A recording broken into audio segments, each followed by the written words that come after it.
Picture this. It's midnight.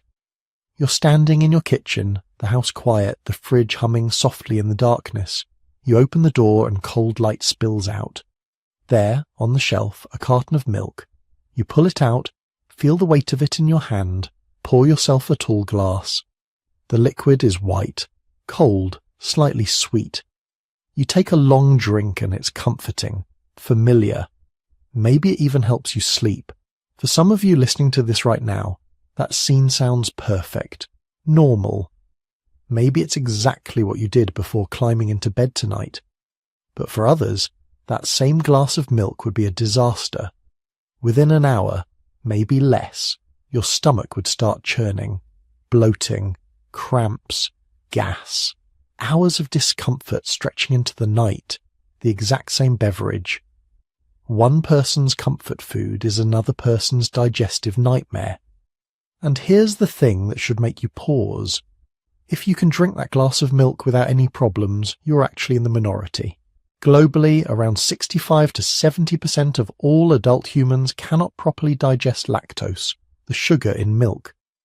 In some parts of the world, East Asia, much of Africa, South America, the number climbs to 90% or higher. 9 out of 10 adults. In Northern Europe, it flips completely. Only about 10 to 15% of adults are lactose intolerant.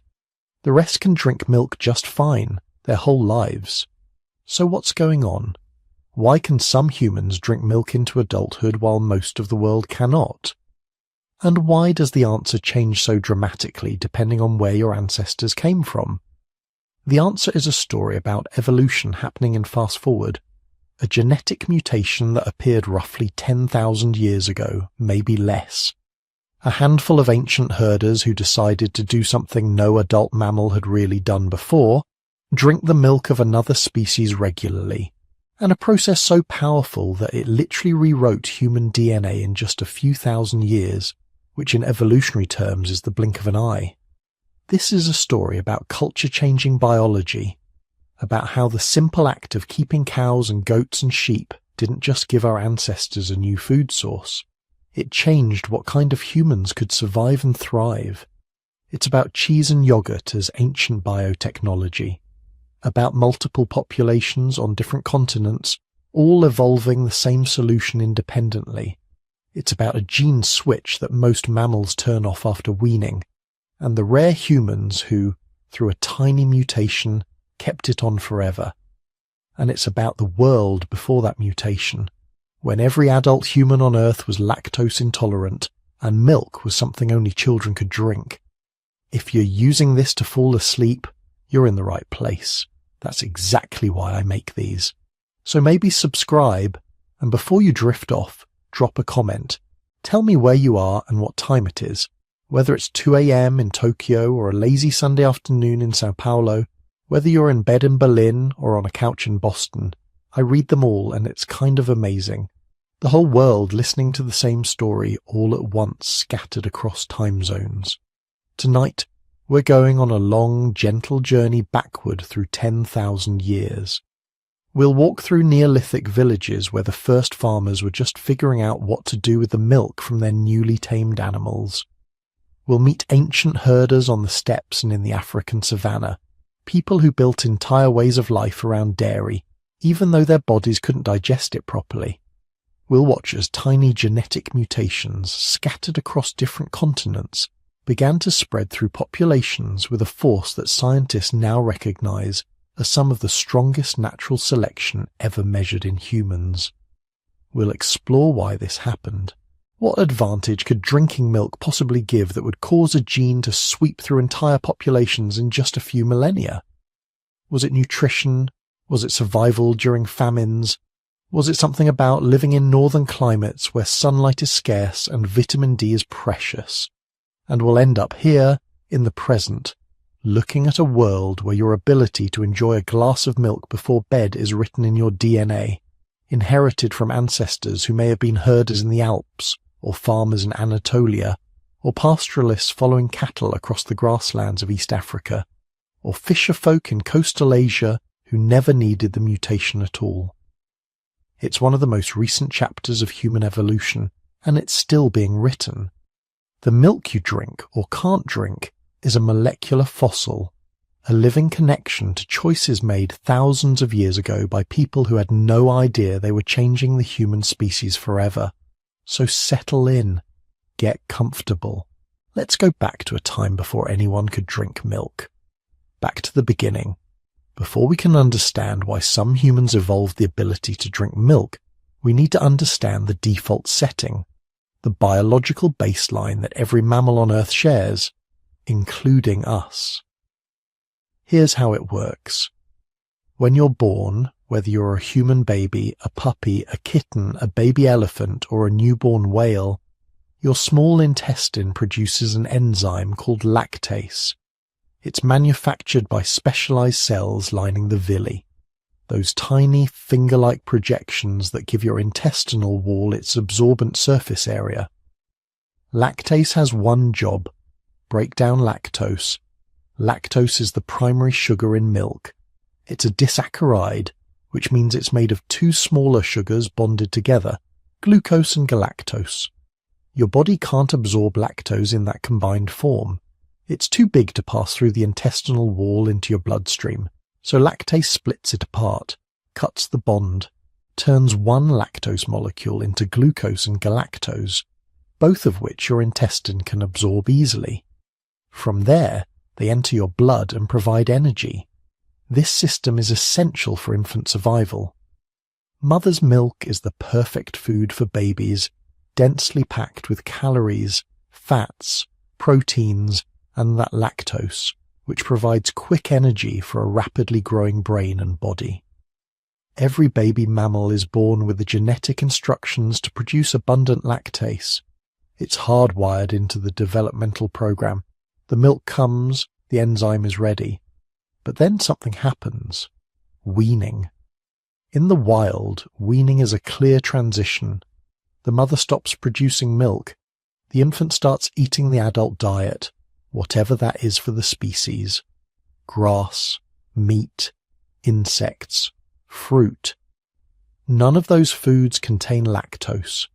There's no evolutionary reason to keep producing an enzyme that breaks down a sugar you'll never encounter again. So the lactase gene gets downregulated. Not turned off completely, not deleted, just dialed way, way down.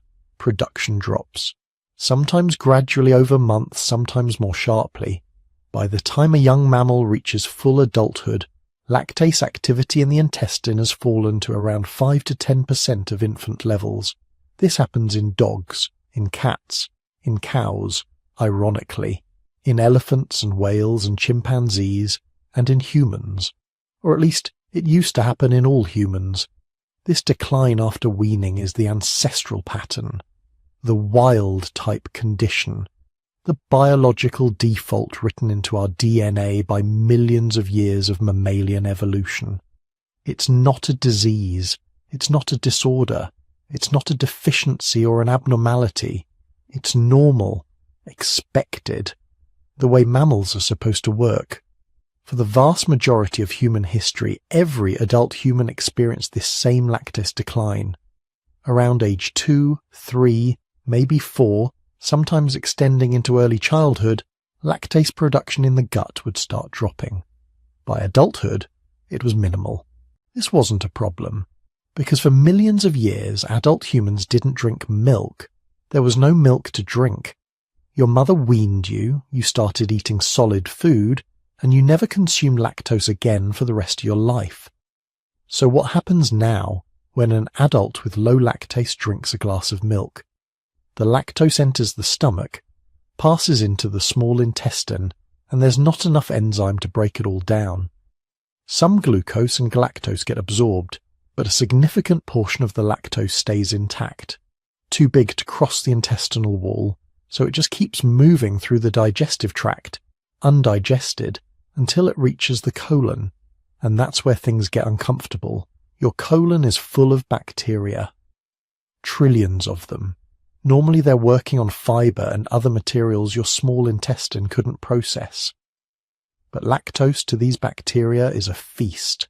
They ferment it enthusiastically, breaking it down into short-chain fatty acids and gases, hydrogen, methane, carbon dioxide. The gases build up, your abdomen swells, bloating. At the same time, undigested lactose is osmotically active. It draws water into your intestines, increasing the fluid volume in your colon. Combined with the gas production and the irritation from bacterial fermentation, this triggers cramping, increased gut motility, diarrhea. The timeline is pretty consistent. Symptoms usually start 30 minutes to 2 hours after drinking milk, depending on how much lactose you consumed, how fast your stomach empties, and how quickly things move through your system. For some people, it's mild discomfort. For others, it's hours of painful cramping and urgent trips to the bathroom. This is what we call lactose intolerance. But here's the critical reframe. The condition isn't the intolerance. The condition is the milk. Lactose intolerance is just the normal physiological consequence of having the standard adult mammalian digestive system encountering a food it was never designed to process. Your body isn't broken. The system is working exactly as evolution programmed it. You're simply trying to digest something that adult mammals aren't supposed to eat. Around 65 to 70% of all adult humans have this pattern. That's roughly 2/3 of everyone alive today. In East Asia, the number climbs to 90% or higher. In parts of Africa, Southeast Asia, indigenous populations in the Americas, same story. The majority of adults cannot fully digest lactose, but in Northern Europe, in parts of East Africa, in pockets of the Middle East and India and the Arabian Peninsula, something different happened. Something unprecedented in mammalian evolution. Some humans kept producing lactase into adulthood, not just a little. Full infant-level production, sustained for life. These individuals could drink milk at 5, at 15, at 50, at 80, with no digestive consequences whatsoever. Their bodies never turned off the enzyme. This is lactase persistence, and it's the exception, not the rule. The mutation, the evolutionary novelty. So the real question isn't why most people can't drink milk. That's easy. We're mammals. We weaned. Our enzyme production declined like it's supposed to. The real question, the fascinating mystery that scientists have spent decades unraveling, is this. Why can some people drink milk? What happened in certain human populations that overrode millions of years of mammalian programming? What kept the baby enzyme switched on? The answer takes us back 10,000 years to a world just beginning to transform, to the first domesticated herds, to the moment when humans started doing something no adult mammal had really done before, and to a handful of genetic mutations that would change our species forever. But first, we need to see that earlier world, the one before anyone could drink milk. The one where every adult human on Earth shared the same digestive system. The world before the mutation. Picture a world without farms, without fences, without barns or pastures or the smell of manure drying in the sun. No cows standing patiently while human hands pull milk into wooden buckets. No goats bleating from stone pens. No herds at all, really. Just wild animals moving through wild landscapes and small groups of humans trying to catch them. This was the world for almost all of human history. Modern humans, Homo sapiens, appear in the fossil record around 300,000 years ago in Africa. For roughly 290,000 of those 300,000 years, not a single adult human drank milk. Nobody kept animals that could be milked. Nobody had even conceived of the idea. The lactase enzyme shut down after weaning in every child, everywhere, for nearly 300 millennia. And it didn't matter, because there was no milk.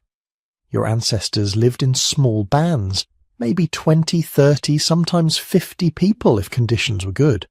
Extended families mostly. A few elders who had survived long enough to hold knowledge.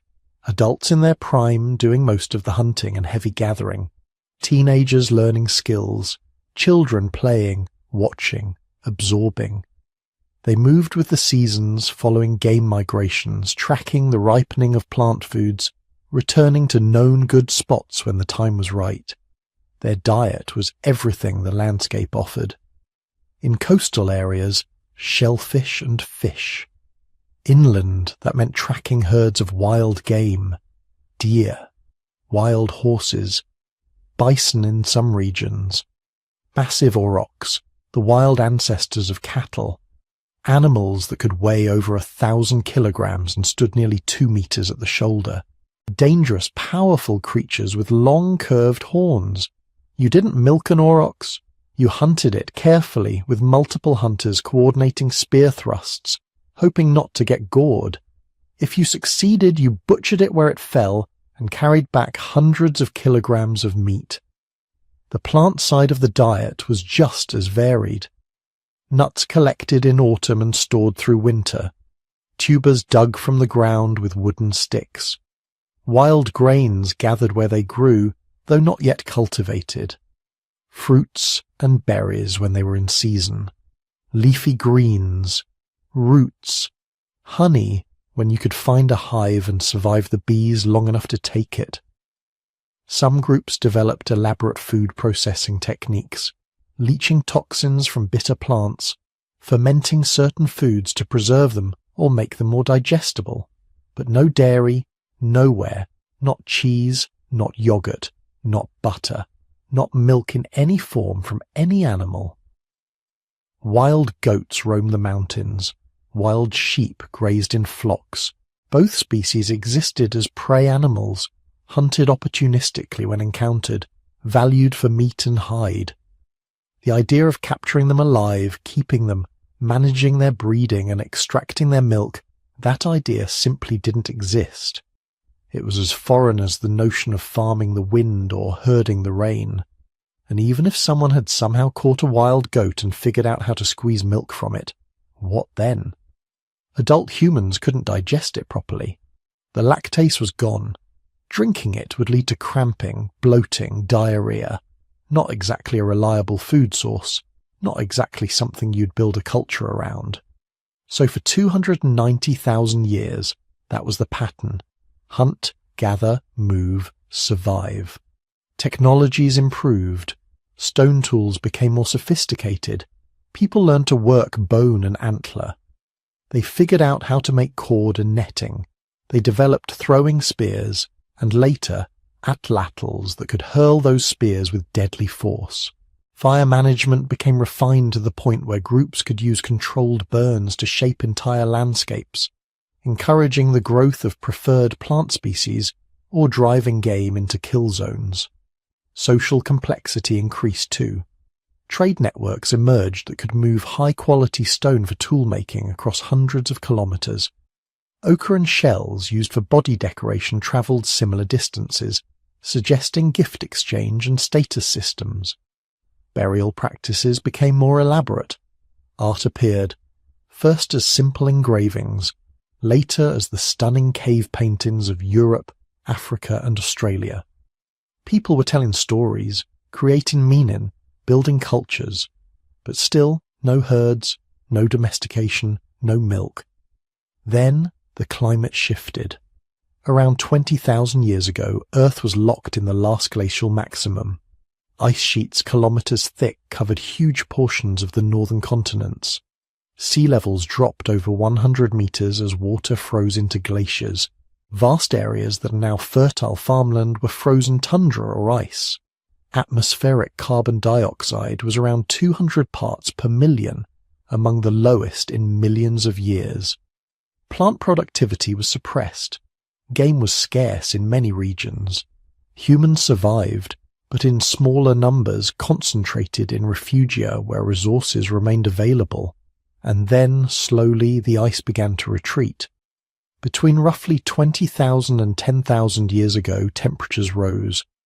Not smoothly, there were violent fluctuations, sudden cold snaps that lasted centuries, but the overall trend was warming. The glaciers melted back toward the poles. Sea levels rose, flooding coastal plains and creating new coastlines.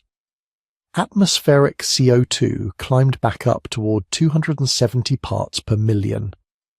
Rainfall patterns shifted. Most importantly for our story, plant productivity exploded. Grasslands expanded, forests spread into areas that had been barren. Wild grain grasses, ancestors of wheat and barley, began growing in dense stands across the hills of the Fertile Crescent. Wild animals that had been scarce during the glacial period, goats, sheep, aurochs, wild pigs, they all increased in numbers, feeding on the newly abundant vegetation. Humans responded to this abundance in different ways. In some regions, people continued the ancient pattern, following herds, harvesting seasonal plants, living the mobile lifestyle that had sustained the species for hundreds of thousands of years. But in a few specific places, something new began to emerge. Around 12,000 years ago in the Near East, in the regions we now call the Levant, Anatolia, the Zagros Mountains, some groups started staying put. They built permanent structures, round houses with stone foundations, storage pits for wild grain. They were still hunting wild animals and gathering wild plants, but they were doing it from a home base. These weren't farming villages yet. Call them harvester camps. Sedentary hunter-gatherers experimenting with a less mobile lifestyle. The shift was subtle at first. Maybe people noticed that wild goats kept coming back to certain areas because the vegetation was good. Maybe hunters started recognizing individual animals, tracking specific flocks over time. Maybe someone built a rough enclosure to hold a few captured animals temporarily, planning to slaughter them later rather than hunting them fresh each time. These were the first tentative steps toward domestication. Not milking yet. Not even full-scale herding. Just humans beginning to think of certain animals as manageable, as resources that could be controlled rather than simply pursued. Over the next few thousand years, this relationship deepened. Goats were being systematically managed by around 9,000 BCE sheep shortly after, pigs around 8,500 BCE, cattle, descended from those massive dangerous aurochs, were the last to be domesticated, probably around 8,000 to 6,000 BCE, in the northern Fertile Crescent and nearby regions. The process involved selective breeding, killing off aggressive males, keeping docile females, gradually reshaping wild animals into something more tractable, smaller, less dangerous, more dependent on human management, and somewhere in that process, probably gradually, probably through trial and error, people made a strange discovery. Female goats, sheep, and eventually cattle, when they had recently given birth, they produced milk. Lots of it. More than their offspring needed, and that milk, if you could extract it, was food. Rich, calorie-dense food. Food that renewed itself daily as long as you kept the animal alive and fed. The idea of milking another species is, when you think about it, deeply strange. No other animal does it. It requires an imaginative leap. To see a large animal not just as meat on the hoof, but as a renewable source of nourishment. It requires overcoming the animal's resistance, learning to handle it, developing the physical technique of extraction, and it requires being willing to drink something that for 290,000 years adult humans had never consumed. But the climate was still unpredictable. Settlements were growing, populations were rising. Any new food source represented security against famine, so people tried it, and for most of them, drinking fresh milk made them sick.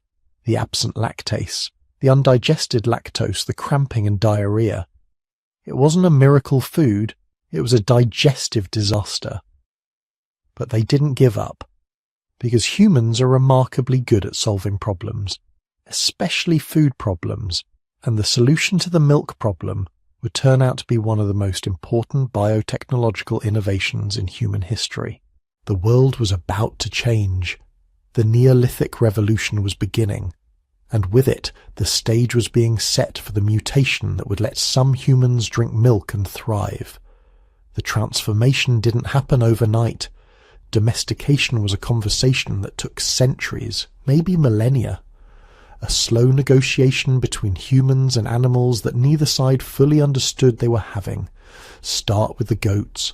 Wild Bezoar goats, living in the rocky highlands of the Zagros Mountains, the Taurus Range in Anatolia, the hills east of the Mediterranean.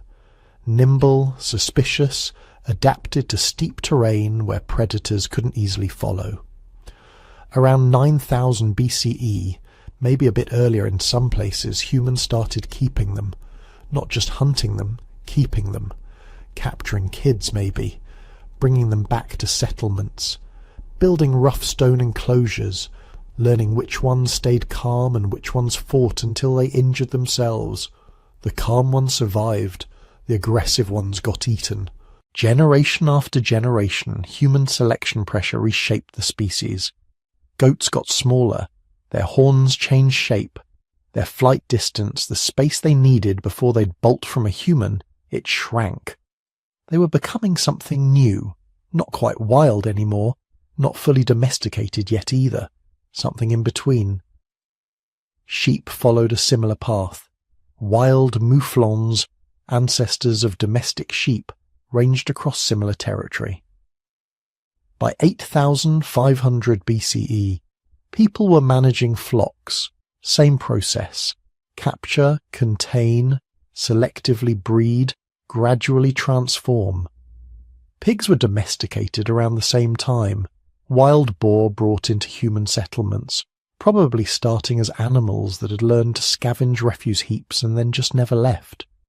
But cattle were different. The wild aurochs was not a creature you casually domesticated. Bulls could weigh over 1,000 kilograms. Their horns could span over a meter, sweeping forward like weapons. They were aggressive, territorial, powerful enough to kill several humans before being brought down. The archaeological evidence suggests cattle domestication happened later, around 8000 BCE in northern Mesopotamia and southeastern Anatolia, possibly because it simply took longer to figure out how to manage an animal that dangerous.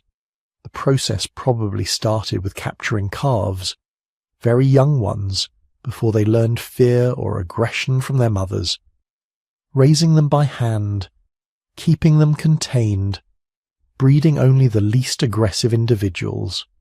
Over dozens of generations, the species shrank, became less muscular, developed more docile temperaments. Eventually, you had animals that could be managed, herded, controlled. And at some point during this long transformation, someone noticed the milk. Female mammals lactate after giving birth. That's the definition of being a mammal. But wild animals, when they're nursing, they don't produce excess.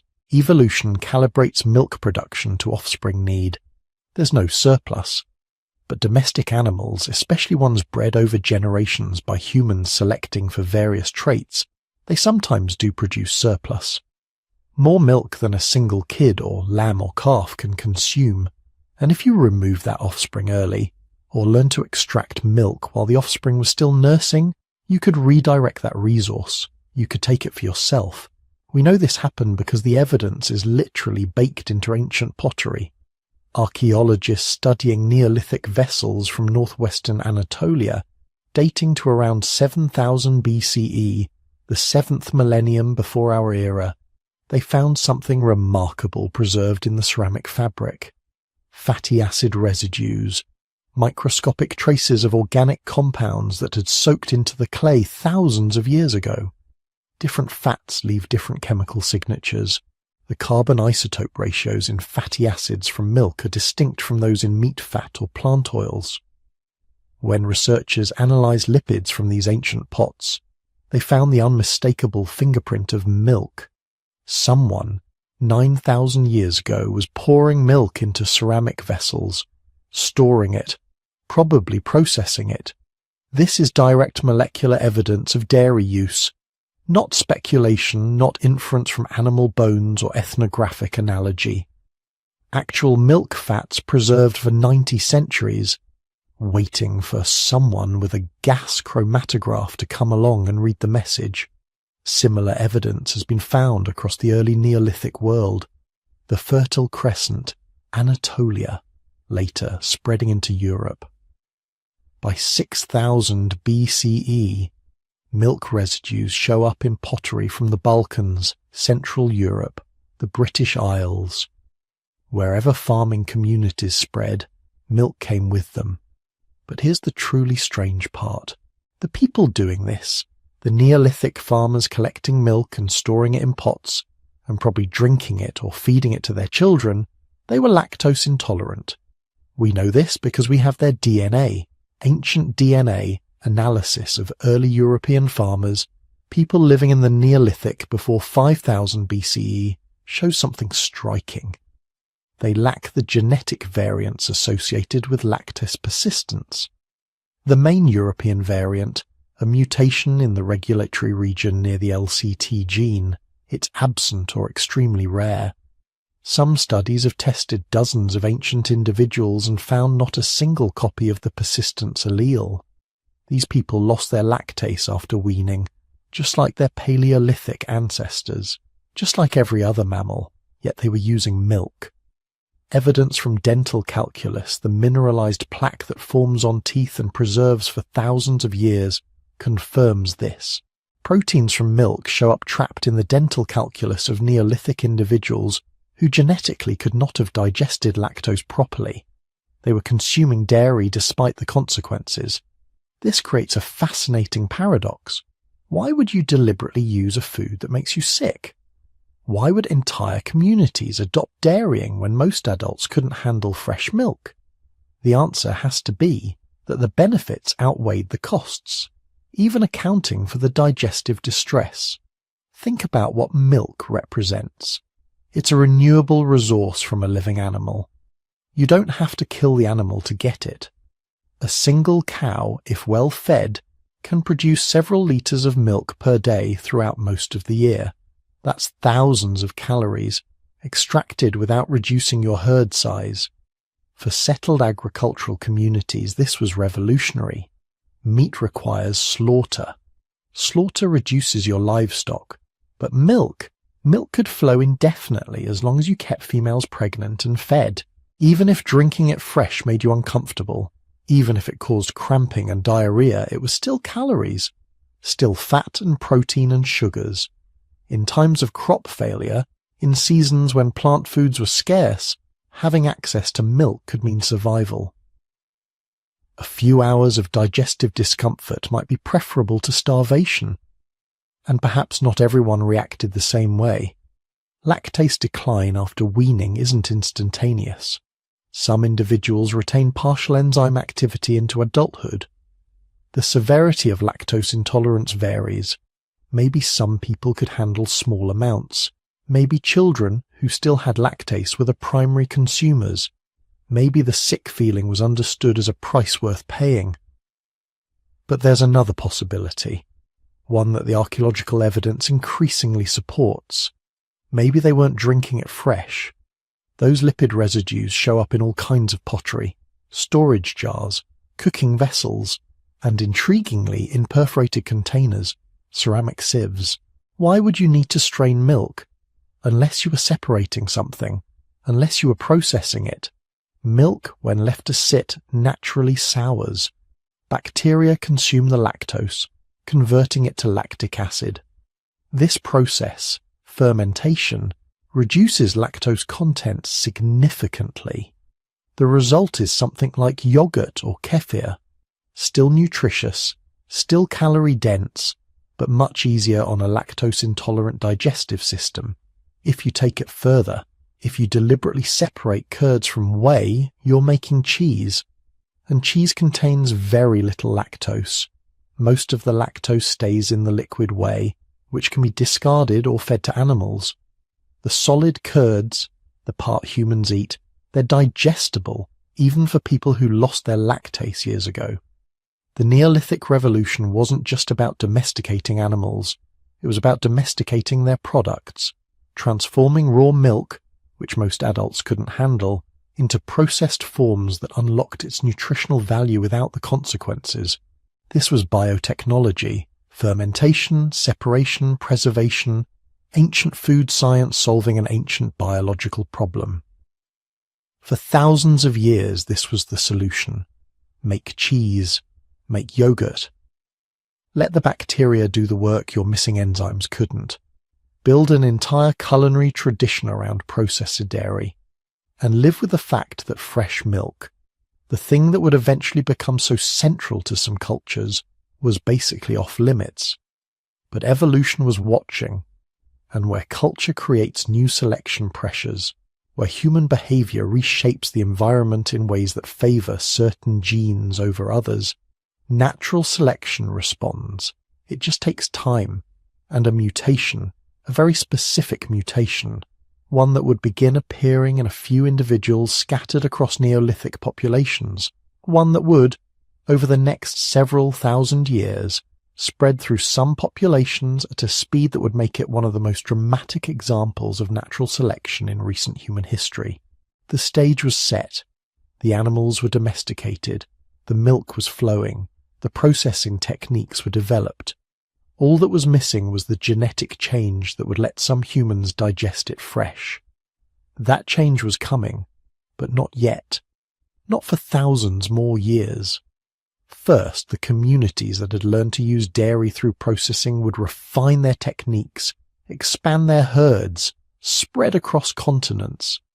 They would build entire economies around fermented milk and cheese. They would survive famines and spread their farming lifestyles to populations that had never seen a domestic animal. And among them, quietly, generation by generation, a mutation would begin to rise. The solution was already alive, living inside the milk itself.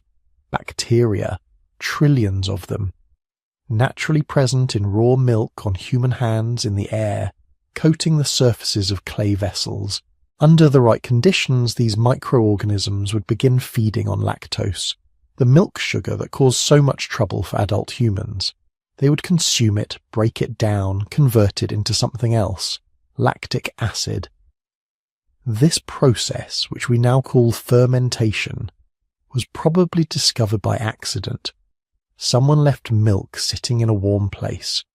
Maybe they intended to drink it fresh but got distracted, went to tend the fields, deal with some crisis. When they came back hours or days later, the milk had transformed, thickened, soured, changed texture and taste entirely. Most people would probably have thrown it out. But someone, somewhere, desperate enough or curious enough, tasted it anyway, and discovered it didn't make them sick, or at least made them less sick than fresh milk did. The bacteria had done what human digestive systems couldn't. They'd partially dismantled the lactose, reducing it by maybe 25%, maybe 50%, depending on how long the fermentation proceeded. What remained was still nutritious, still calorie-dense, but far more tolerable. This wasn't just luck. This was biochemistry.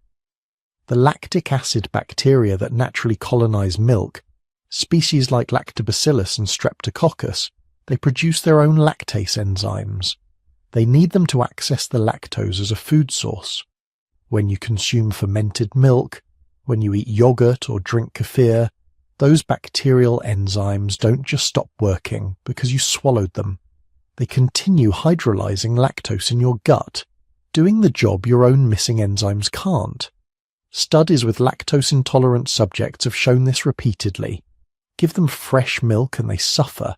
Give them yogurt with live cultures, and many can tolerate it without distress. The bacteria become external digestive organs, metabolizing what humans cannot. Once this was understood, once communities figured out they could reliably sour milk and make it digestible, fermentation became deliberate, controlled. You could save a bit of yesterday's fermented milk to inoculate today's fresh batch, maintaining a continuous culture. Within a few generations, Neolithic dairy communities would have had their own distinct bacterial strains, cultures passed down like heirlooms, each with slightly different properties and flavors. Archaeological evidence for this is harder to find than evidence for milk itself. Fermentation doesn't leave obvious traces. But the chemical signatures in some Neolithic pottery suggest vessels were used repeatedly for dairy processing, building up bacterial biofilms that would have automatically fermented each new batch. The pottery itself became part of the biotechnology, a ceramic fermentation chamber, inoculated and ready. But fermentation was just the beginning. The real breakthrough, the innovation that would define dairy culture for millennia, was separation. Someone figured out that soured milk could be divided, that the thickened curds could be separated from the thin, watery whey. This probably happened by accident too. Fermented milk sitting in a woven basket, whey dripping through the gaps, solid curds remaining behind. The result would have been immediately obvious. A concentrated, protein-rich food that was even lower in lactose than fermented milk alone. Because most of the remaining lactose, the portion the bacteria hadn't consumed, stayed dissolved in the whey. When you drained the whey away, you drained away the problem. This was cheese. The first cheese. Probably nothing like what we think of today. Probably more like a fresh cottage cheese or ricotta, soft and moist and needing to be eaten quickly. But it was a revolution in food preservation and nutrition, and the archaeological record finally gives us a clear picture of when and where this happened. Poland, the Kujawia region. Around 5,500 BCE, roughly 7,500 years ago. Neolithic farming communities living in longhouses, growing wheat and barley, keeping herds of cattle and sheep and goats. Among their pottery assemblages, archaeologists found something unusual. Perforated ceramic vessels. Not colanders for washing grain. These were too fine, too carefully made. They had hundreds of small holes, deliberately punched through the clay before firing. Strainers. When researchers analyzed lipid residues preserved in these vessels, the chemical signature was unmistakable. Milk fat.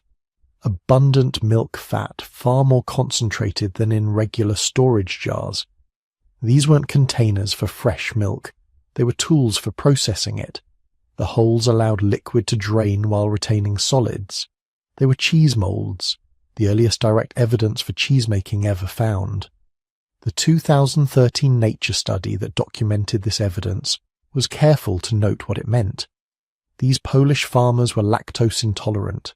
We know because their genetic profile has been reconstructed from other Neolithic European samples.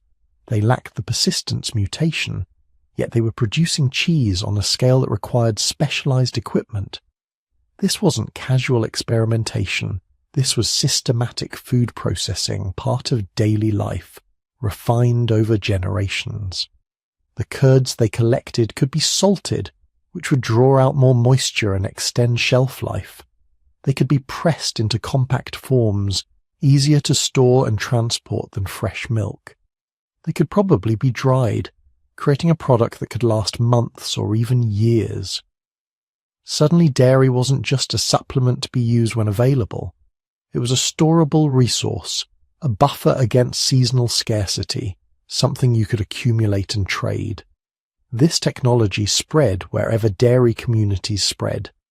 But it also evolved independently, multiple times, in response to the same biological constraint. If your population uses milk but can't digest lactose, you need workarounds, and different cultures found different solutions. Central Asia developed kumiz, fermented mare's milk, slightly alcoholic, consumed by Turkic and Mongolic peoples on the steppes. Horses produce milk with a different sugar profile than cattle, but it still needed fermentation to be digestible.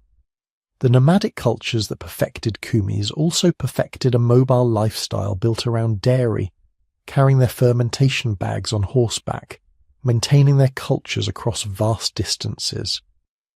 The Middle East had Laban, variations on yogurt and soured milk that became foundational to the cuisine. North Africa had similar traditions. These weren't just foods.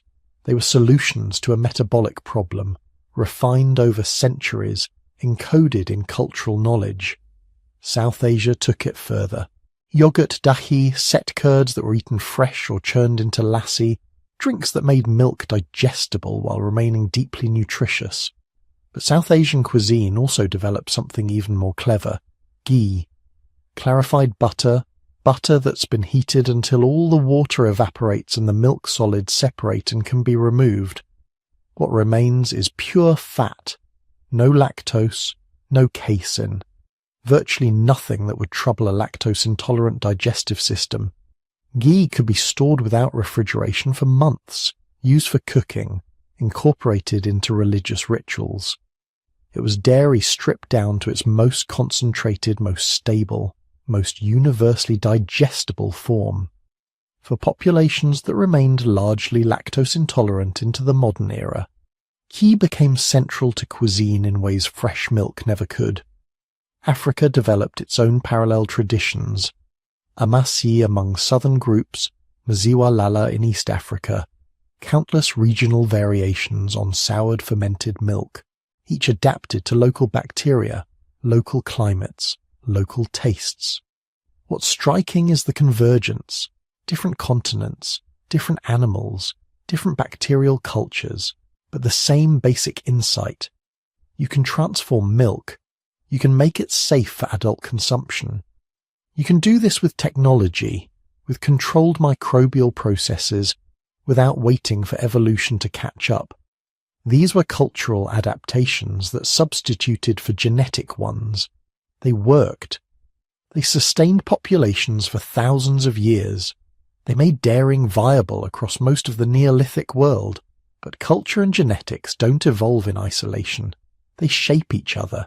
And while communities were developing fermentation and cheese-making, while they were building entire food systems around processed dairy, they were also creating the exact conditions under which a genetic mutation, one that eliminated the need for all this processing, would be enormously advantageous.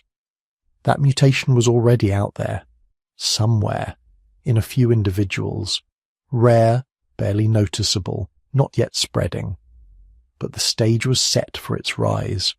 All it needed was time and pressure, and the relentless mathematics of natural selection working on a trait that could mean the difference between survival and starvation.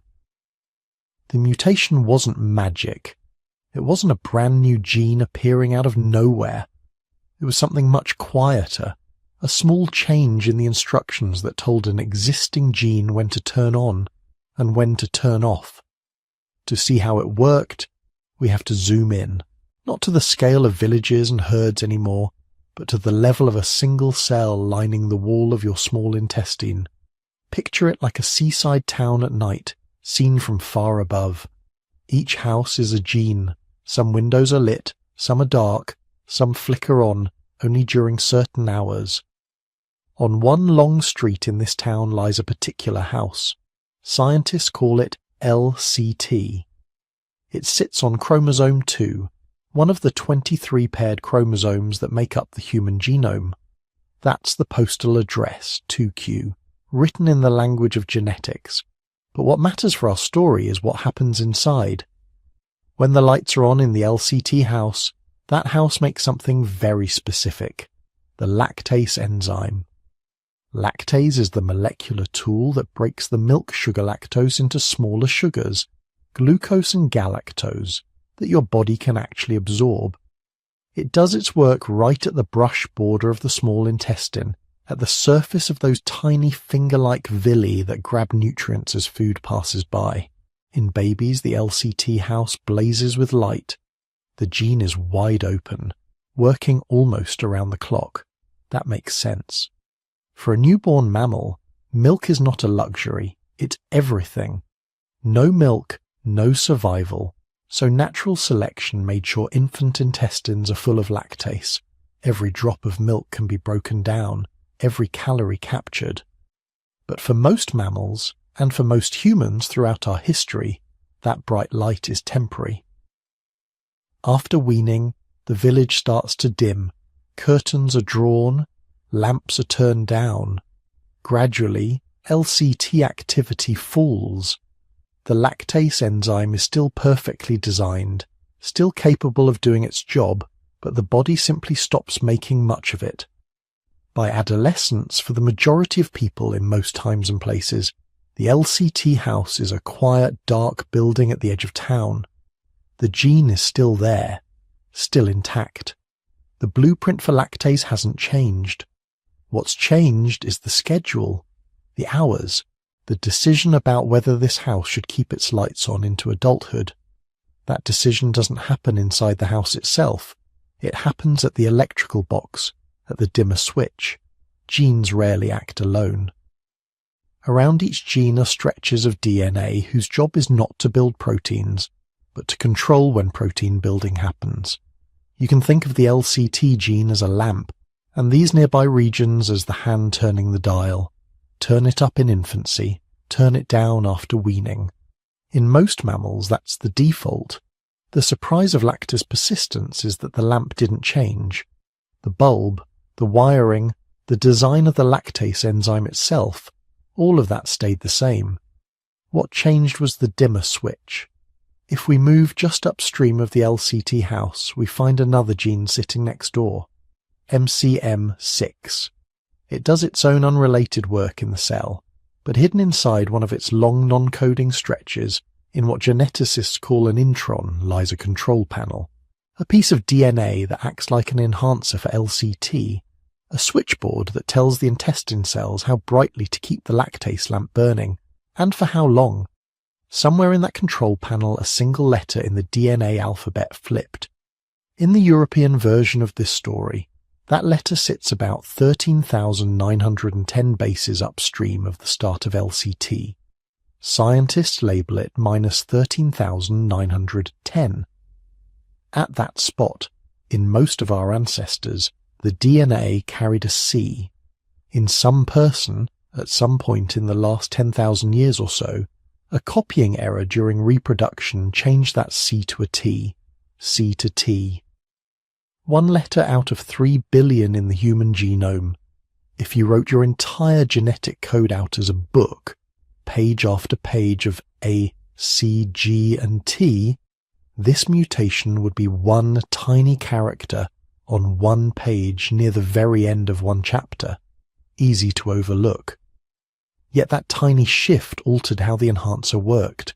In lab experiments where scientists attach this enhancer region to a reporter gene, they can literally see the difference. The version with the C, the ancestral allele, lets the LCT lamp turn down after childhood, as it always had. The version with the T, the 13,910 T variant, keeps the dimmer turned up. Not blazing like in a newborn, but high enough that substantial amounts of lactase continue to be made throughout adult life. From the point of view of your intestine, nothing exotic is happening. There's no super enzyme, no new biochemical trick. The same lactase appears on the surface of the cells. The only question is there enough of it? Do the lights in the LCT house stay on, or do they go dark?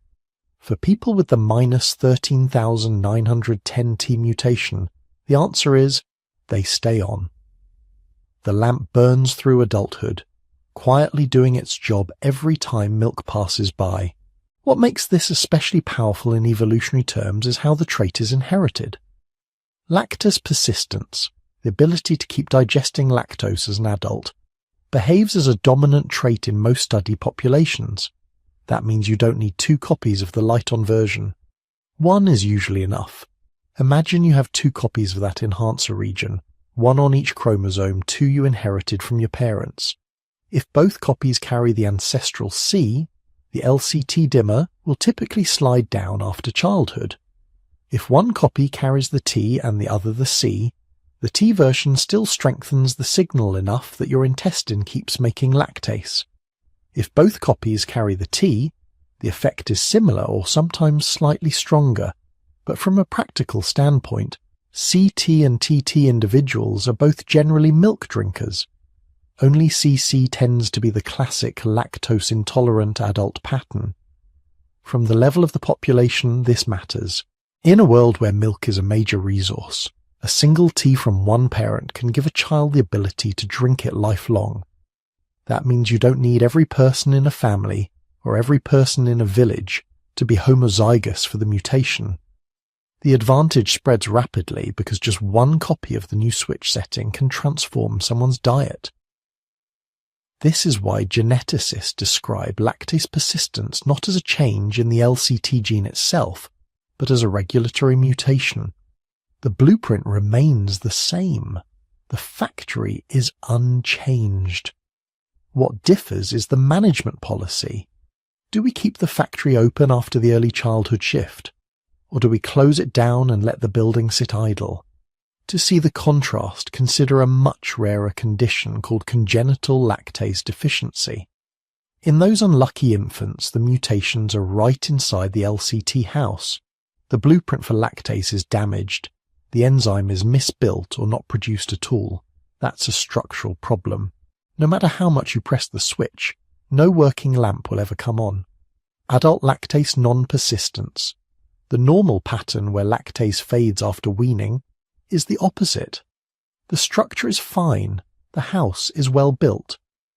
But the town council has passed a rule. After a certain age, the lights must go out. The minus 13,910T mutation, and others like it in neighbouring regions of MCM6, are amendments to that rule. Quiet, precise, and enormously consequential. And Europe is only one chapter. In East Africa, the Middle East, and parts of Arabia, other groups of herders found themselves in the same evolutionary situation, surrounded by milk, mostly unable to drink it fresh as adults. In those places, different single-letter changes arose in the same general control region. At minus 13,907, minus 13,915, minus 14,009, minus 14,010, even further upstream around minus 22,018. Different dials on the same switchboard, each tuned in its own way to keep the LCT lamp glowing longer. But that's a story for the next section. For now, the essential point is this. The great human divide between those who can drink milk in adulthood and those who cannot is not a tale of completely different bodies. It is a story of timing, of a gene that all of us share, controlled by switches that only some of us carry. Under a microscope, the intestines of a milk-drinking adult and a lactose-intolerant adult look remarkably similar. The same villi, the same cells, the same LCT house standing on chromosome 2. The difference lies in a few scattered letters, far from the gene itself, that whisper to the DNA, keep going, don't turn out the lights yet. There's still milk to drink. Once dairying cultures began to spread, those whispers became powerful. In Neolithic villages, on windswept African savannas, in the pastures of Arabia and the plains of northern Europe, anyone whose switch stayed on had an edge. More calories in winter, safer fluids when water was foul, extra nutrition for children and pregnant women. Over thousands of years, the tiny T at minus 13,910 and its cousins in other regions would ride that advantage, generation after generation, turning a quiet regulatory tweak into one of the most visible genetic differences on the modern human map. The lamp was the same everywhere. The milk was the same. What changed, again and again, was who got to keep the light. If this were a simple story, it would end there. One tiny T at minus 13,910 appears in some early herder in Europe. They can drink milk. Their children do better. The mutation spreads, and eventually you get Scandinavians happily pouring cream on everything. But human evolution almost never writes such neat, single-threaded tales. When geneticists started asking a very simple question, do all milk-drinking adults have the same mutation? The answer came back as a quiet, resounding number. The first surprise came from Africa. Researchers working with pastoralist groups in East Africa, people whose lives have revolved around cattle and milk for hundreds, sometimes thousands of years, did the obvious test. They checked for the European -13,910 T switch. In some groups that drank milk regularly, they found it, especially in communities with known historical contact with Europeans or Near Eastern farmers. The T was there, riding in on ancient marriages and migrations. But in others, especially among certain cattle herders in Kenya and Tanzania, people could drink large amounts of fresh milk as adults. And yet the classic European mutation was absent. Completely absent in some families, very rare in others. Something else was holding the LCT dimmer up. So the researchers zoomed in on the same control region, that intron inside the neighbouring MCM6 gene, and began scanning, letter by letter. What they found reads like a small constellation of alternative solutions. At position -13,907, a C had changed to a G in some lineages. In others, at -13,915, a T had flipped to a G. Still further away, around -14,009 and -14,010 bases upstream of LCT, other single-letter changes appeared. Different points on the same stretch of DNA, each quietly modifying how strongly the enhancer told the intestine to keep making lactase.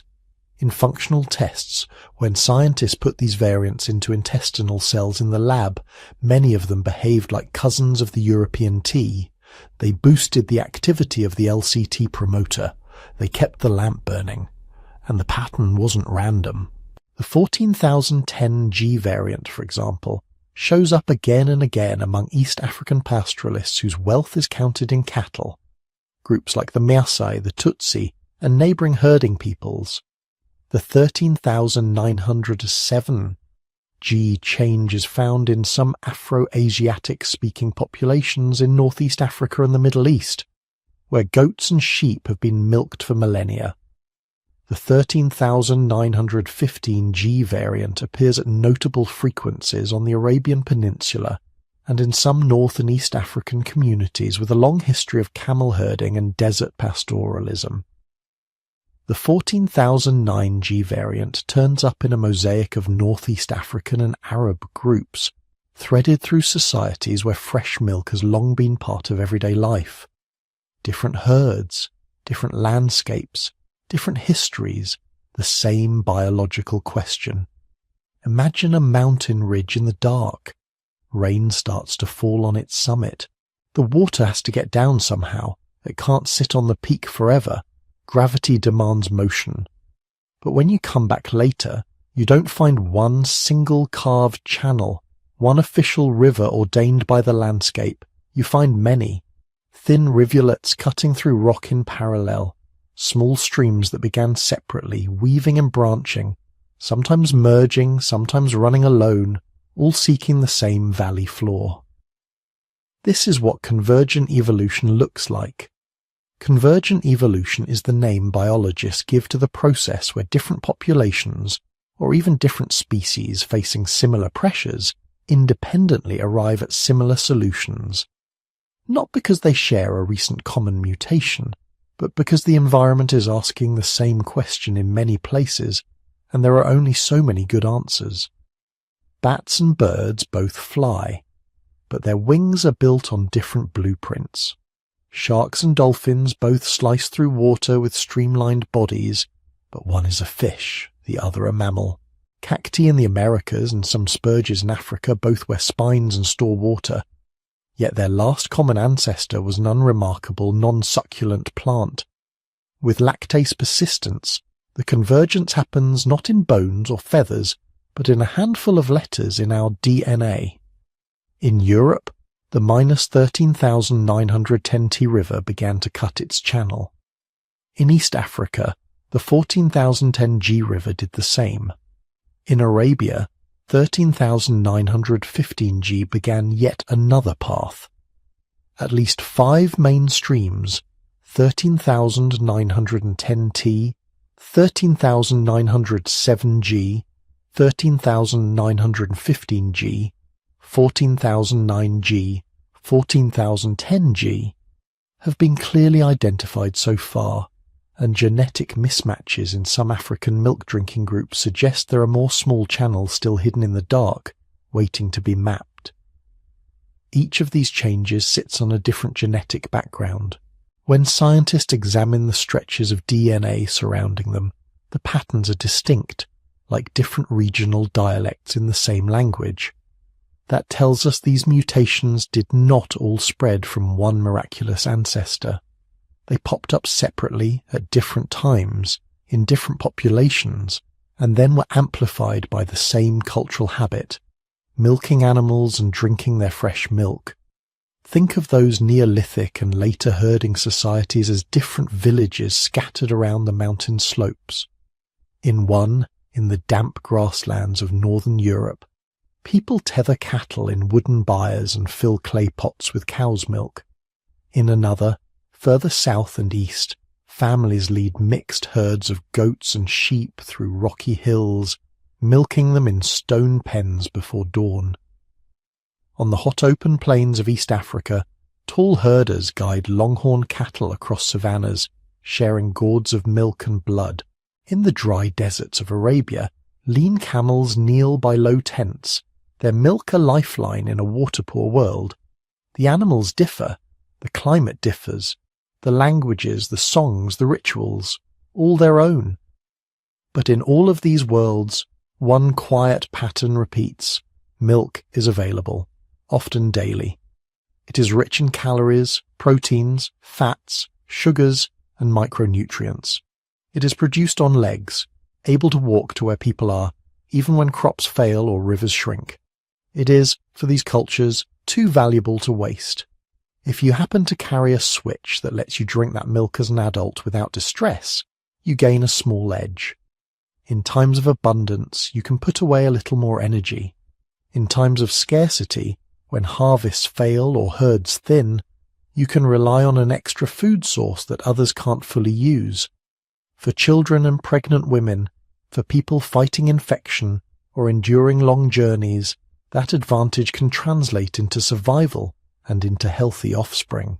Now imagine this playing out not just in one village but in dozens over hundreds of years. In northern Europe, the -13,910 T variant rises, generation after generation, among people who already make cheese and yogurt, but who now can drink fresh milk as well. In East Africa, the -14,010 G variant spreads through cattle camps where milk is given to warriors and children. In Arabia, -13,915 G walks with camel caravans across the Red Sea and back, carried by families whose lives are bound to their herds. Selection doesn't care which letter changed. It cares about the outcome, a LCT switch that doesn't turn fully down after weaning. The convergence here is not a single mutation washing over the globe, but a pattern of similar mutations being rewarded wherever milk and pastoralism took root strongly enough and long enough to matter. This is why many geneticists point to lactose persistence as one of the clearest examples of gene-culture coevolution in our species. Culture, in this case the cultural choice to domesticate animals and to value their milk, created a new kind of environment. A world where a strange, historically rare behavior for mammals became normal, adults drinking milk from another species. That cultural environment then reached back down into the genome, favoring any variation that made this practice easier. Gene culture coevolution is a feedback loop. People start herding cattle, goats, sheep, camels. Milk becomes common. A random child is born with a small change in their LCT control panel that keeps lactase high. That child can drink more milk. Perhaps they survive a famine that kills others, or recover faster from disease, or bear more surviving children. Those children inherit both the mutation and the culture. The habit of milking, the knowledge of how to care for herds. The culture then further amplifies the advantage of the gene. The loop tightens. In places without that loop, the old pattern holds. In much of East Asia, where traditional cuisines leaned heavily on grains, legumes, vegetables, and later soy-based products, and where large-scale milk pastoralism played a smaller role, there was little sustained pressure to keep lactase on. The ancestral sea at -13,910 and its neighbours could continue their ancient habit of dimming the lamp after childhood. And they did.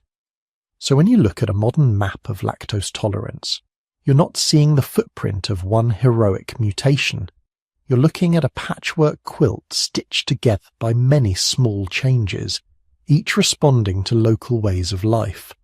High frequencies of -13,910 T across northern Europe and into some North African groups with herding histories, pockets of -13,907 G, -13,915 G, -14,009 G, and -14,010 G across the Horn of Africa, the Nile Corridor, the Rift Valleys, and the Arabian deserts. Low overall persistence where dairying never took deep root or took different forms, like fermenting milk into yogurt and cheese, that even non-persistent people can tolerate in moderation. At least 5 independent genetic yes answers to the question, shall we keep drinking milk as adults? And likely more, still hiding in understudied valleys and unsequenced genomes. All of them written not in the protein-coding heart of the LCT gene, but in the fine print of its regulations. Margins and footnotes edited separately by distant peoples who never met, yet faced echoes of the same choice. Tonight, if you sip a glass of milk or spoon up some yogurt before bed, you're participating in that long conversation between culture and genes. Your ancestors or someone else's carved one of those rivers down the mountain. They turned a baby enzyme into a lifelong companion, not once, but again and again, wherever herds and humans walk together. In the next part of our story, we'll follow one of those rivers in detail, the European stream, from the first hesitant farmers to the medieval milk drinkers who helped shape the modern myth that everyone in the West can handle a tall glass of milk. To follow the European river, we have to step back about 9,000 years, to a time when Europe was still mostly a continent of forests and foragers. Imagine the shorelines of the Aegean, the low hills of western Anatolia, small villages of mud brick and timber, barley and wheat in neat plots, goats, sheep, and a few sturdy cattle penned at night behind woven fences. These are the descendants of Near Eastern farmers, people whose ancestors had already spent millennia experimenting with crops and livestock in the Fertile Crescent. Sometime around 7000 BCE, some of these farming families began to move, not in one big migration, but in slow generational steps. A daughter marries into a village a few valleys away. A son and his cousins push their herds toward fresh pastures. A group loads grain and tools into boats and follows the coastline. Over centuries, the wave of farming culture seeps out of Anatolia into the Balkans, and then, like fingers of a hand, spreads up the great river corridors of Europe. Along the Danube and its tributaries, a distinctive style of life and pottery appears, what archaeologists call linear band ceramic, or LBK for short. Farmers living in long timber houses, cutting clearings in the forest, planting fields and tending cattle, sheep and goats. Further north, across what is now Germany, Poland and Scandinavia, another culture takes shape a little later, the funnel beaker culture, named for their inverted cone pots. Everywhere this new way of life arrives, the same pattern repeats. Forests are burned or cleared, fields are laid out, herds are raised, and, importantly for our story, milk is being used. We know this not because anyone wrote it down, writing is still thousands of years in the future here, but because of what clung invisibly to the walls of their pottery. When archaeologists chemically analyze those Neolithic sherds, they find the ghostly fingerprints of fat molecules.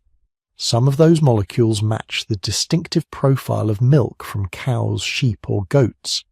In LBK pottery from Central Europe, in funnel beaker vessels and perforated ceramic sieves from around the 6th millennium BCE in northern Europe. Those sieves, with their neat rows of small holes, puzzled people at first. Then the lipid residues told their story. They'd been soaked in milk fats, likely used to strain curds from whey.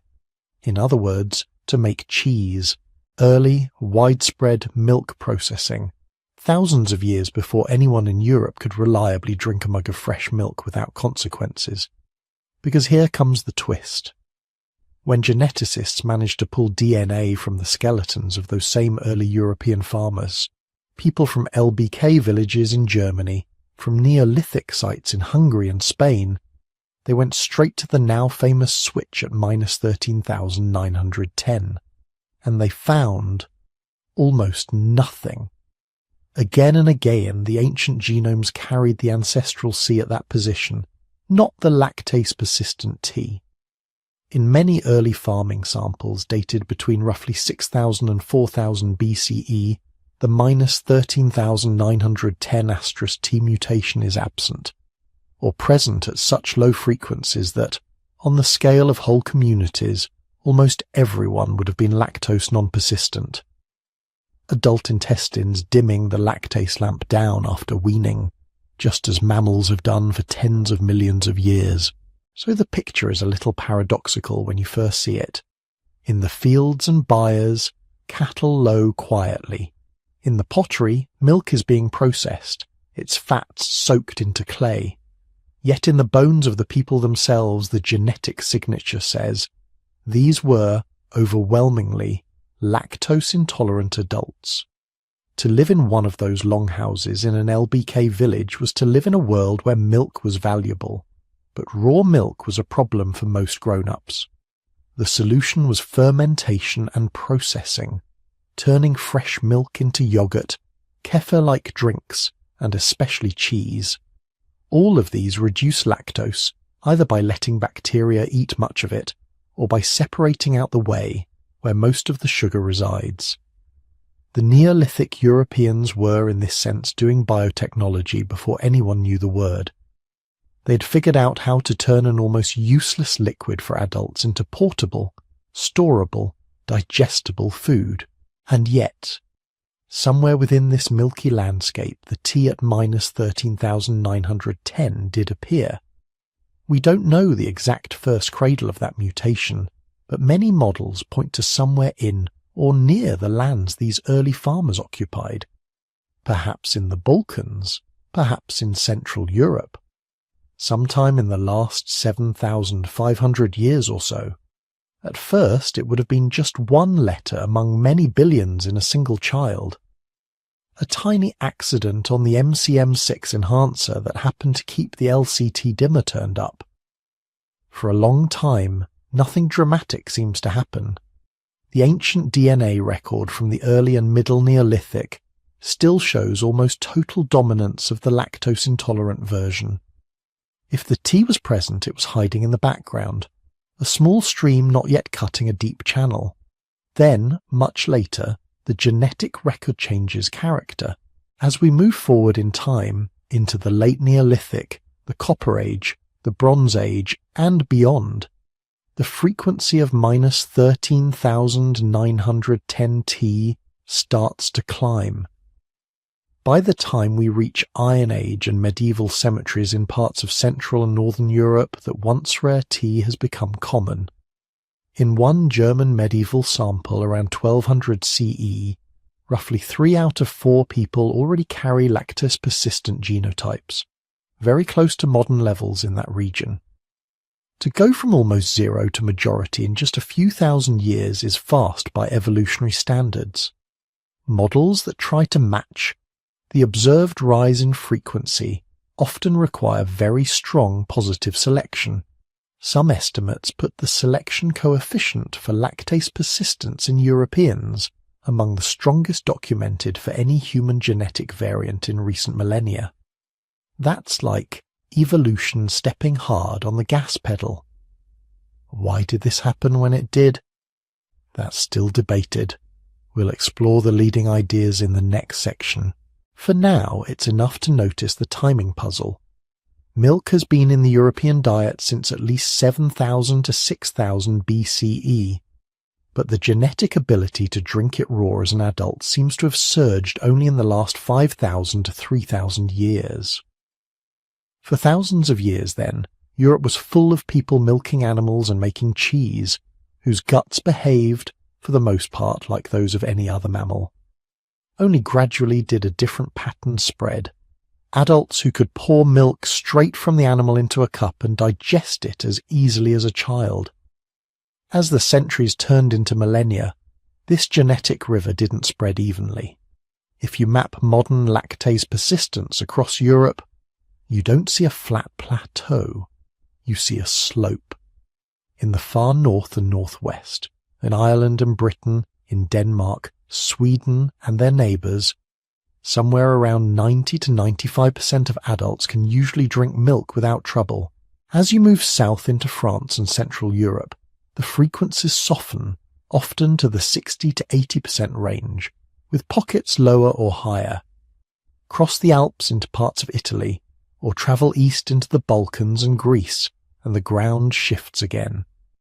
In some southern French and Italian populations, only about 40 to 60% of adults are lactose persistent. In certain Greek islands or Sardinian communities, estimates dip toward or below 20%. In some parts of Turkey, the frequencies can be even lower. The gradient is not perfectly smooth, but the trend is clear, a strong north-south decline. Underneath that map is a long, tangled history.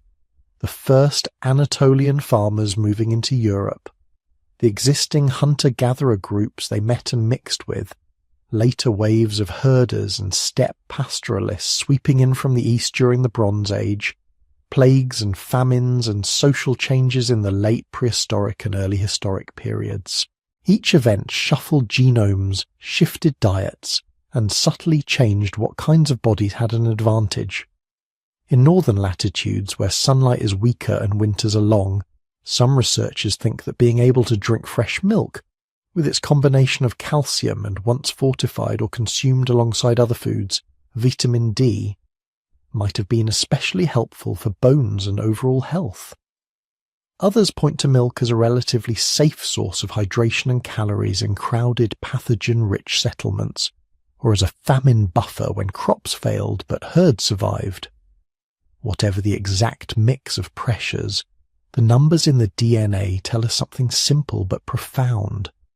In much of Europe, across a broad band of time from roughly the late Neolithic through the Bronze and Iron Ages and into the medieval period, people with the minus 13,910 T allele had, on average, more surviving children than those without it, not because T made anyone stronger in every situation, or because milk was magic, but because in that changing ecological and cultural landscape, it tipped the balance often enough, over enough generations to matter.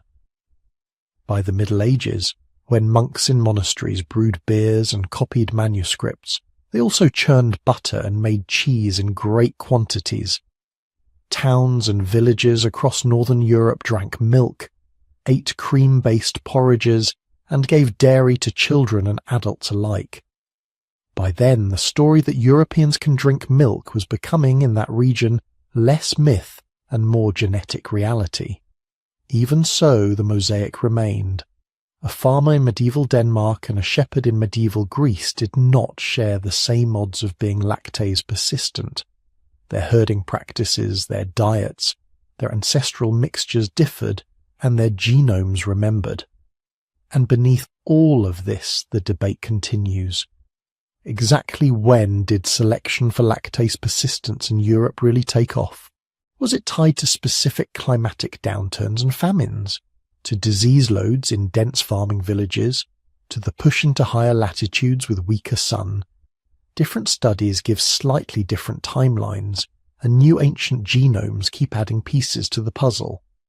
What is clear is that Europe's milk story is not a single moment, but a long unfolding, milk arriving with the first herds, being tamed through cheese and fermentation, by people whose guts still followed the old mammalian rule, and then, much later, a tiny tea in a regulatory region surging through populations, turning a baby enzyme into a lifelong companion for the majority in some regions and a sizable minority in others. In the next part of our journey, we'll step back from the map and ask a harder question.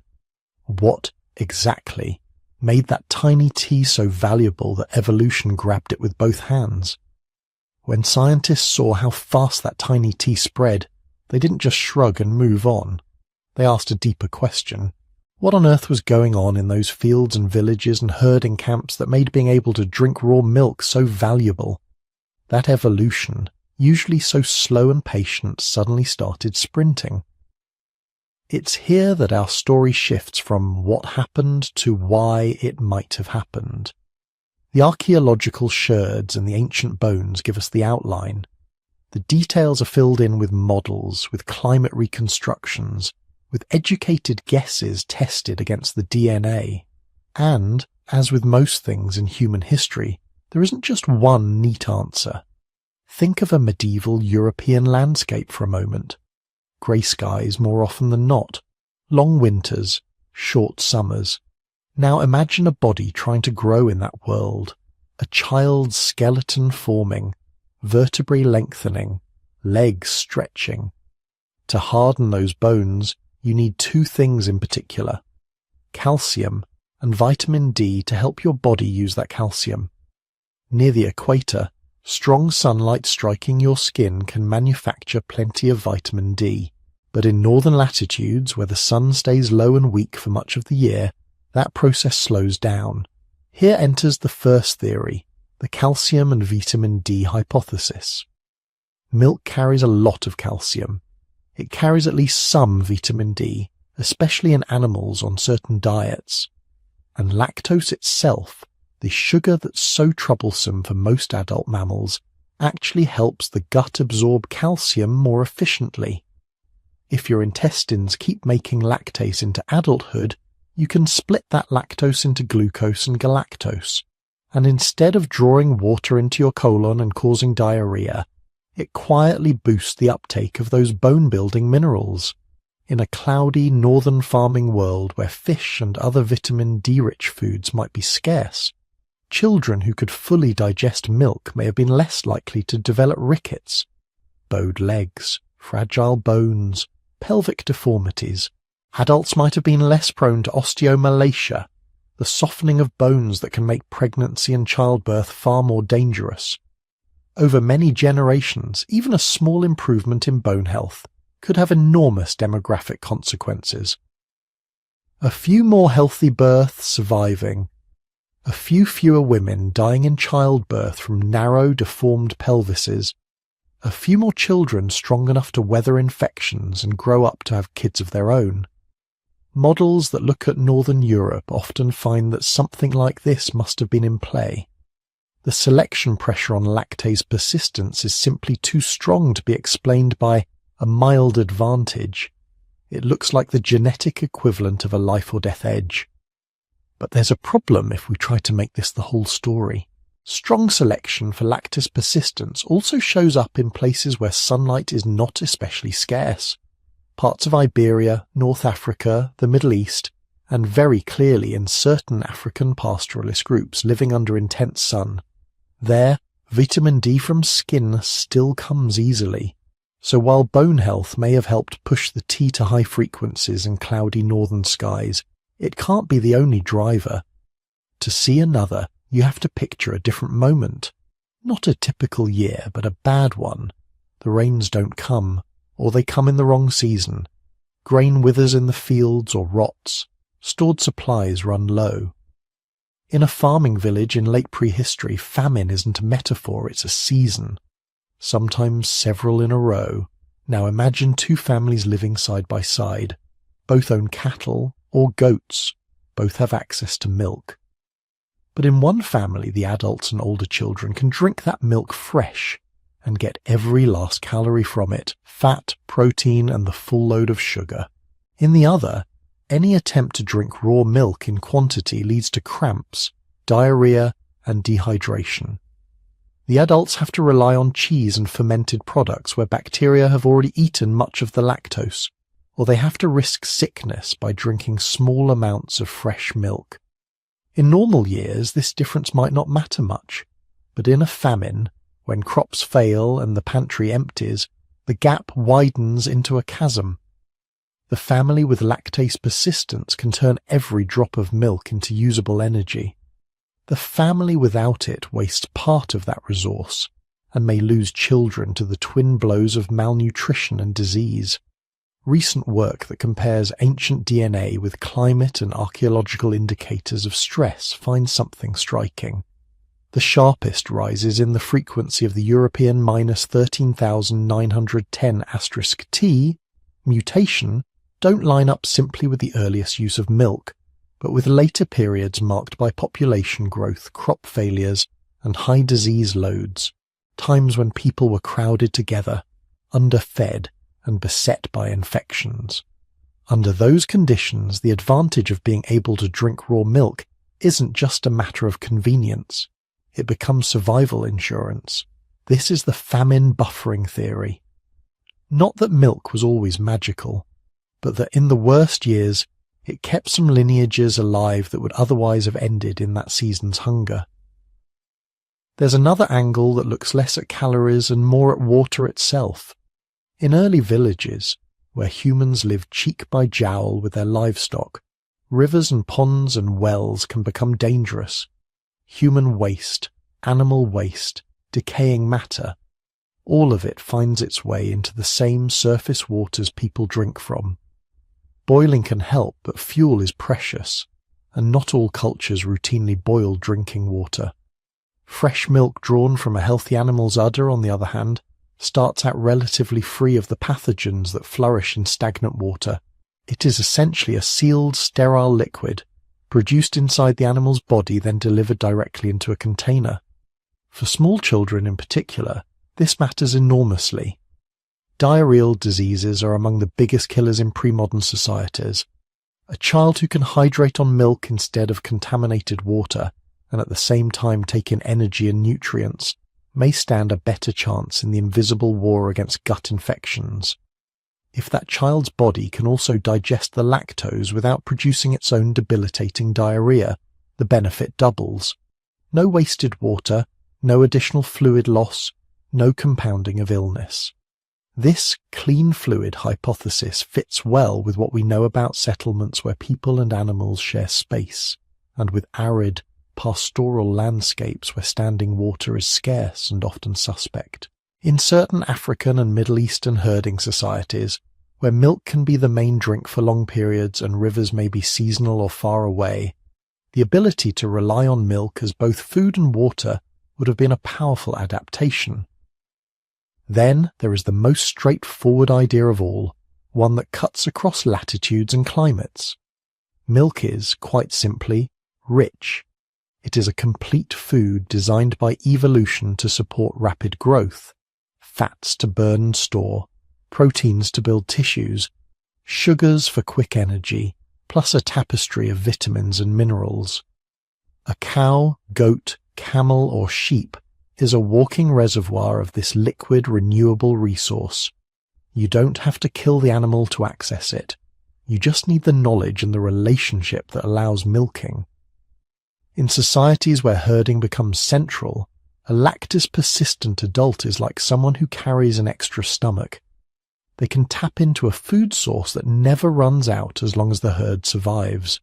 Even if they still use fermentation sometimes, the option to drink milk raw, in larger quantities, without severe symptoms, effectively increases their usable energy intake over the course of a year. Gene culture models of dairying suggest that this steady caloric surplus alone can drive strong selection. Families who can wring a little more energy and nutrition out of the same land and the same animals can raise more children to adulthood, support them through illnesses, and bounce back faster after bad years. When you put all these pieces on the table, better calcium and vitamin D handling at high latitudes, famine buffering in bad years, safer hydration in dirty or dry environments, and a general caloric advantage in herding economies, a pattern emerges. No single card explains the whole hand. Different regions would have weighted these advantages differently.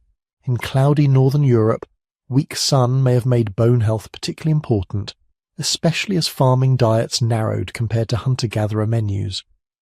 In the dry grasslands of East Africa or Arabia, water and reliable calories from milk would have loomed larger. In crowded Neolithic villages and Bronze Age towns, disease and famine may have been the main winds pushing the tea uphill. What ties them together is not one universal story, but a shared stage. Cultures that had already bound their survival to herds and flocks. Once humans began to shape their lives around animals that produced milk, evolution had something new to work with. The small accident that kept lactase turned on into adulthood wasn't just floating in a neutral sea. It was hooked into a system of milking, herding, sharing, and surviving. In one valley, in one century, the advantage might have been a healthier skeleton. In another, a drought where milk was the only safe drink. In a third, a blight that withered grain but left cows alive. Across thousands of years, these small local stories layered on top of each other. Each famine, each harsh winter, each disease season was another tap of the evolutionary hammer, and every time, in households where adults and older children could drain a bowl of fresh milk and walk away nourished instead of doubled over, the odds nudged ever so slightly in their favour. Multiply that by uncounted generations, and you get what we see today. Islands and ridges of lactase persistence scattered across the human map, each shaped by its own history of climate, culture, and crisis. In the next part of our journey, we'll leave Europe's cloudy fields and follow the herds south and east into Africa's savannas and deserts, where entirely different mutations rode on the backs of cattle, camels, and goats, weaving their moon versions of the milk story into the human genome. The story of milk in Africa doesn't begin in a parched desert full of camels and thorn bushes.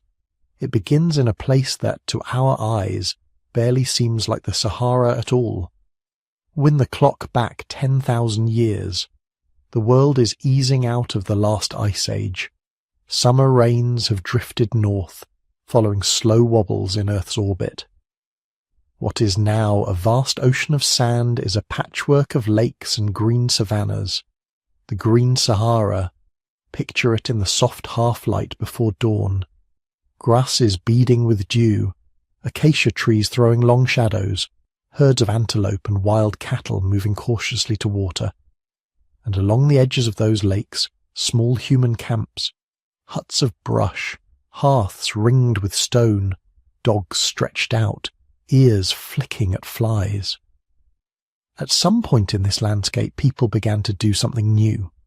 Instead of only following wild herds, they started to keep a few animals close. Maybe it began with orphaned calves, maybe with half-tamed wild aurochs that found safety near human fires.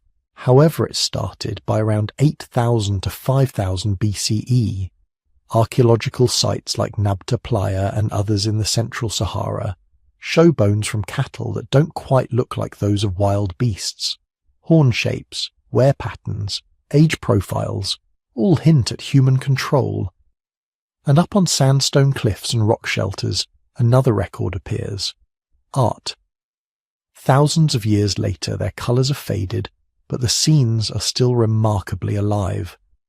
Longhorned cattle with exaggerated, elegant curves, herders leading strings of animals, groups gathered around what might be enclosures, or water, or rituals. This is the Bovidian phase of Saharan rock art, and in some panels, figures kneel at the bellies of cows, hands outstretched as if milking. We can't be absolutely certain what each image meant to the people who painted it. Rock art is a window, not a photograph, but taken together, the cattle bones, the settlement patterns, the painted scenes, they point to a new way of life taking root. Pastoralism, humans and herds bound together. For a long time, this evidence was suggestive but indirect. Then chemistry added another layer. In what is now Libya, In the Tadra Takakas Mountains, archaeologists found fragments of pottery dating to around the 5th millennium BCE. When these sherds were tested in the lab, the microscopic fats soaked into their clay told a quiet but unmistakable story. The signature matched milk, not just animal fat in general, but the particular pattern of lipids formed when milk is warmed, processed, turned into something thicker, more stable, perhaps a kind of yogurt or soft cheese. Whatever exactly it was, people in the Green Sahara were not only keeping cattle by 5000 BCE, they were transforming their milk. And yet, as far as we can tell from later genetics, most of those early Saharan herders were almost certainly lactose intolerant as adults. Their bodies followed the default mammalian script: lactase in childhood, silence afterward. So, just as in early Europe and the Near East, culture came first. People learned to keep animals, to milk them, to tame the liquid with heat and bacteria, long before evolution rewrote the gene switch that keeps lactase flowing in adulthood. But Africa's story doesn't simply echo Europe's, it branches. Fast forward several thousand years, the Green Sahara dries, lakes shrink, then vanish, grasslands retreat. What was once a broad green corridor becomes the desert we know today. People and herds are pushed south and east, funneled into the Sahel, into the Nile Valley, into the highlands and rift valleys of East Africa. There, pastoralism doesn't fade. It intensifies. Among the peoples of what are now Kenya, Tanzania, Sudan, Ethiopia, Somalia and beyond, herding becomes a central pillar of life. Cattle, goats, camels, sometimes sheep, each adapted to different rainfall patterns and terrains, seasonal movements, long migrations, a calendar written in grass and water. In these societies, milk isn't a rare treat. It's a daily staple, sometimes the main food for months, mixed with blood drawn harmlessly from cattle veins, fermented into sour, thick drinks, dried into portable curds. Children are raised on it. Adults depend on it. Under these conditions, the same evolutionary logic that favoured milk drinkers in ancient Europe starts to operate again. Only this time, the solution in the DNA is different. When geneticists began to study East African pastoralists, groups like the Amasi, the Nuer, the Tutsi, the Beya and others, they expected perhaps to find the familiar European 13,910 T mutation near the LCT gene, the one that keeps lactase turned on. They did find it in some groups, often in those with histories of contact or mixture with Eurasian peoples. But they also found something far more intriguing. In several East African herders, adults who could happily drink raw milk carried no T at minus 13,910 at all. Instead, scattered in the regulatory region upstream of the lactase gene were other tiny switches, a C where most people have something else, a G in a different position, each one in roughly the same stretch of DNA that Europeans use, but at different addresses, variants at roughly minus 13,907, minus 13,915, minus 14,009, minus 14,010 base pairs from the start of the gene. In code form, you'll see them written as minus 13,907 asterisk G, minus 13,915 asterisk G, minus 14,009 asterisk G, minus 14,010 asterisk C. On the page, those labels look dry. Inside bodies, they mean this: keep the baby enzyme running. In Nilo-Saharan and Afro-Asiatic pastoralist groups in Kenya and Tanzania, the 14,010C variant can reach very high frequencies. Not every individual has it, and not every carrier is necessarily fully lactose persistent, but the pattern is striking. Among neighbours who don't herd, or who herd less intensely, the variant may be rare or absent. To the north and east, among Beja and related peoples who have herded along the Red Sea hills and Sudanese plains, Other variants like -13,907*G and -13,915*G turn up, again not randomly. They track the lines of cultures where milk is central. It is as if evolution, faced with the same cultural challenge, adults relying on milk, has tried several keys in the same lock in quick succession and found that more than one can open the door. Then there is the Fulani. Stretching across the Sahel from Senegal to Chad, the Fulani, or Fulbe, are one of the great pastoral peoples of West Africa. For centuries their identity has been woven tightly with cattle, mobile camps, seasonal grazing, herds that can number in the hundreds. In many Fulani communities, milk and milk products are at the heart of diet and economy. When researchers looked at their DNA, they found something unusual. The lattice persistence mutation that stands out most in many Fulani groups is not one of the East African variants. It's the European one, -13,910*T. In some studied Fulani populations, around a third to a half of people carry this T. That's very high for West Africa. Meanwhile, many of their farming neighbours, Dogon, Mandi speakers, and others whose livelihoods centre more on crops than on cattle, show much lower frequencies of the T, sometimes almost none.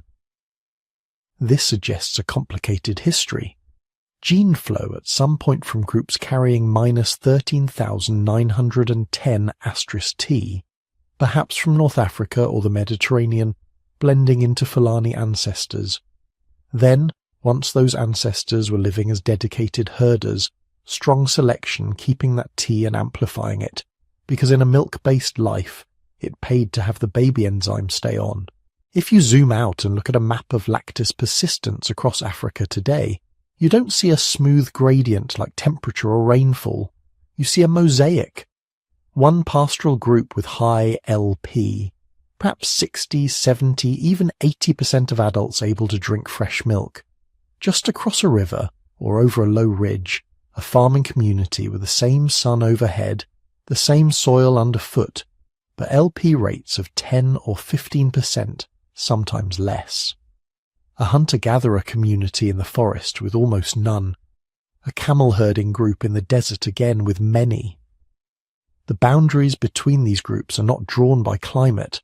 They're drawn by culture, by whether a people has spent centuries milking, herding, living off animals, or whether their main energy has come from grains, roots, wild game, fish, fruits.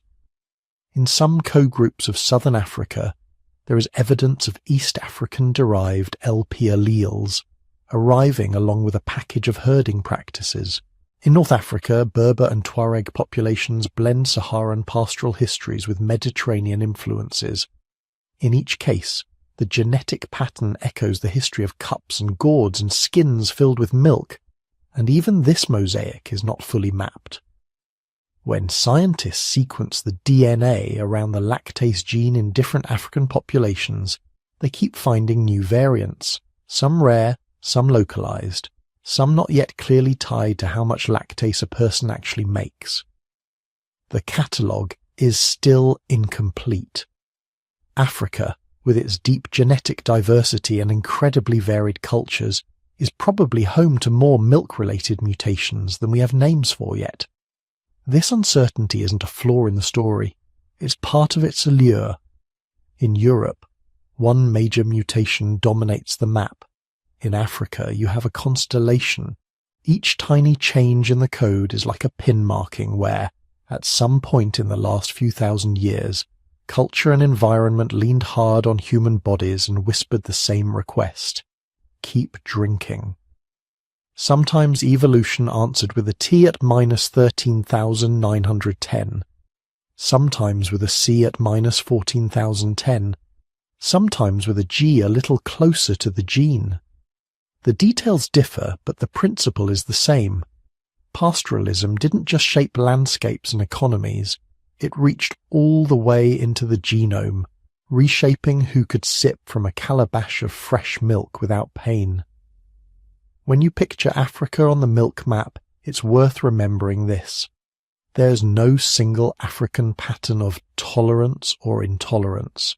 There are farmers whose bodies shut lactase off as expected, and herders whose bodies keep it flowing. There are city dwellers whose ancestors lived on fish and yams, and nomads whose lineages followed cattle tracks for 1,000 years. Side by side in the same sun on the same earth, their genes tell different stories because their cultures wrote different scripts. In the next part of our journey, we'll follow those scripts as they cross the Red Sea and curve around the eastern edge of the Mediterranean into Arabia, the Levant and South Asia, regions where camels and goats and zebu cattle carried yet more variations on the milk mutation into the human story. The first people to carry those scripts out of Africa did not cross a wide ocean. They stepped over a narrow band of sea. Around 60,000 years ago, give or take, a few hundred descendants of those bottleneck survivors left northeastern Africa and moved into what is now the Arabian Peninsula. They were foragers then, not herders.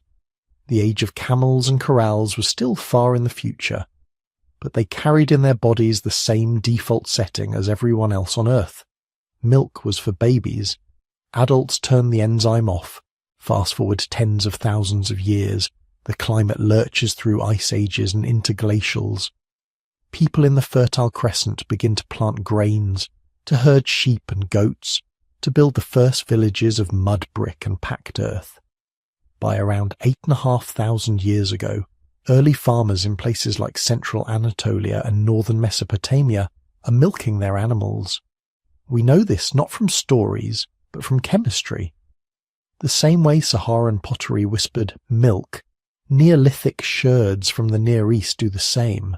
The fats soaked into them match what you'd expect from processed milk, not just meat.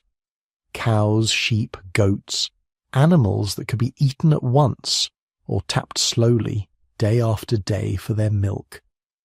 You might expect, standing in this cradle of agriculture and early dairying, that the genes for lactase persistence would have flourished here first, sweeping across these river valleys like barley and wheat. The evidence suggests something stranger.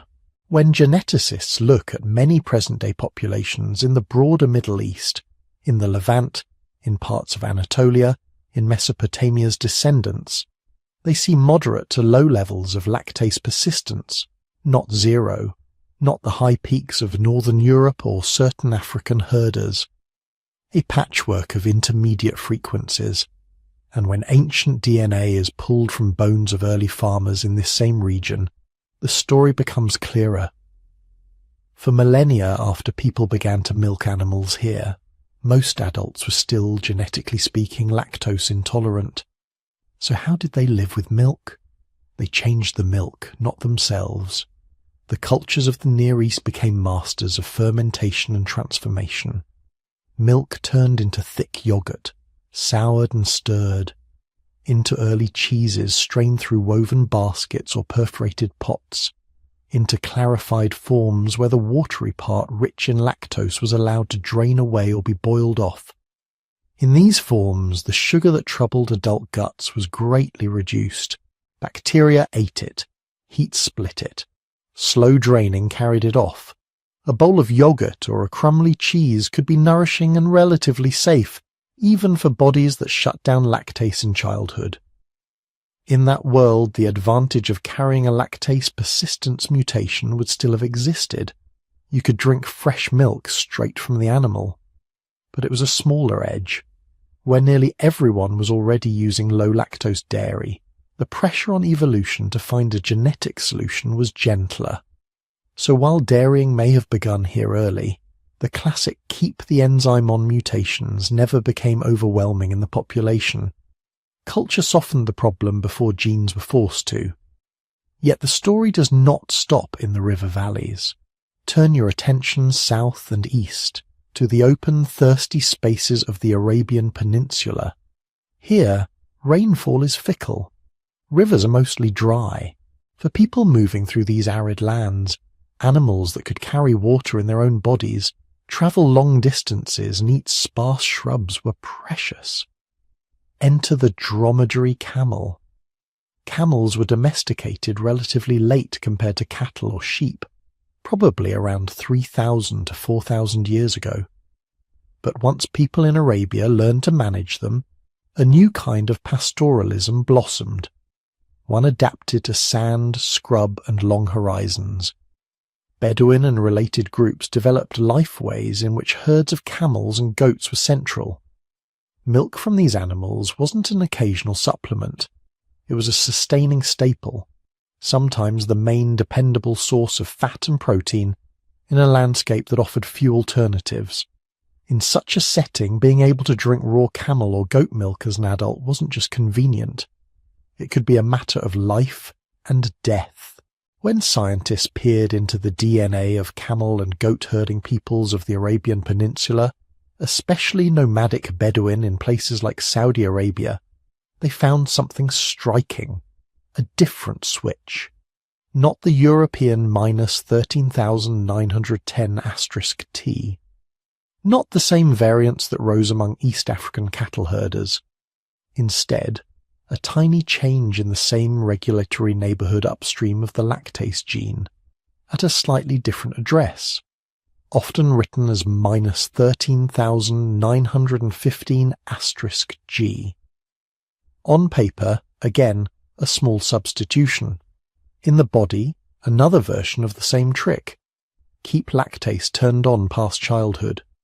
In some of these desert pastoralist groups, the frequency of lactose-persistent adults can rise above 80%, as high or higher than many European populations. Among nearby non-pastoral communities, living more by farming or fishing or urban trades, the frequency drops. The pattern mirrors what we saw in Africa. Culture draws the map. The mutation follows. Genetic models suggest that this Arab Peninsula variant likely arose in or near Arabia itself and spread alongside dromedary and goat pastoralism, moving with tribes that crisscrossed the deserts, trading, raiding, and marrying across wide distances. On the African side of the Red Sea and in northeastern regions, related variants appear. G13907, C14010, each of them doing almost the same thing, each riding with a slightly different mix of cattle, goats, sheep, or camels, each rooted in communities for whom milk was central. As the desert caravans moved, genes and animals travelled together. Now let's follow another thread, further east, into South Asia. If you were to map the world today by milk-soaked traditions, India would glow brightly. Here, dairy is not just food, it is ritual, symbol, offering. Cows are sacred in many Hindu traditions, seen as givers of life, embodiments of abundance and non-violence.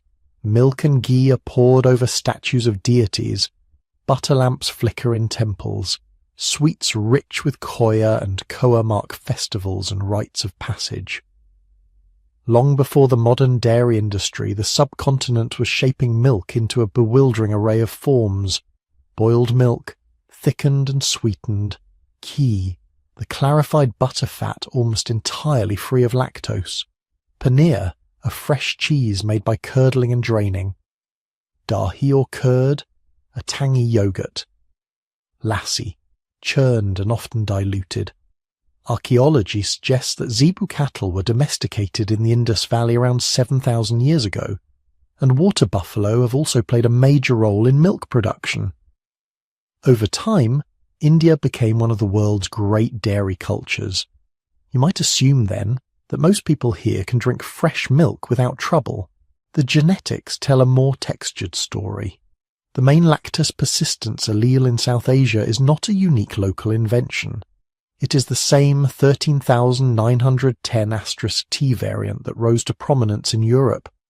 In parts of northern India and Pakistan, especially among groups with a long history of pastoralism, or those historically linked to steppe-derived ancestry, the frequency of this T can reach roughly a quarter of all chromosomes. That might translate to something like 40 to 50% of adults able to digest lactose fully into adulthood.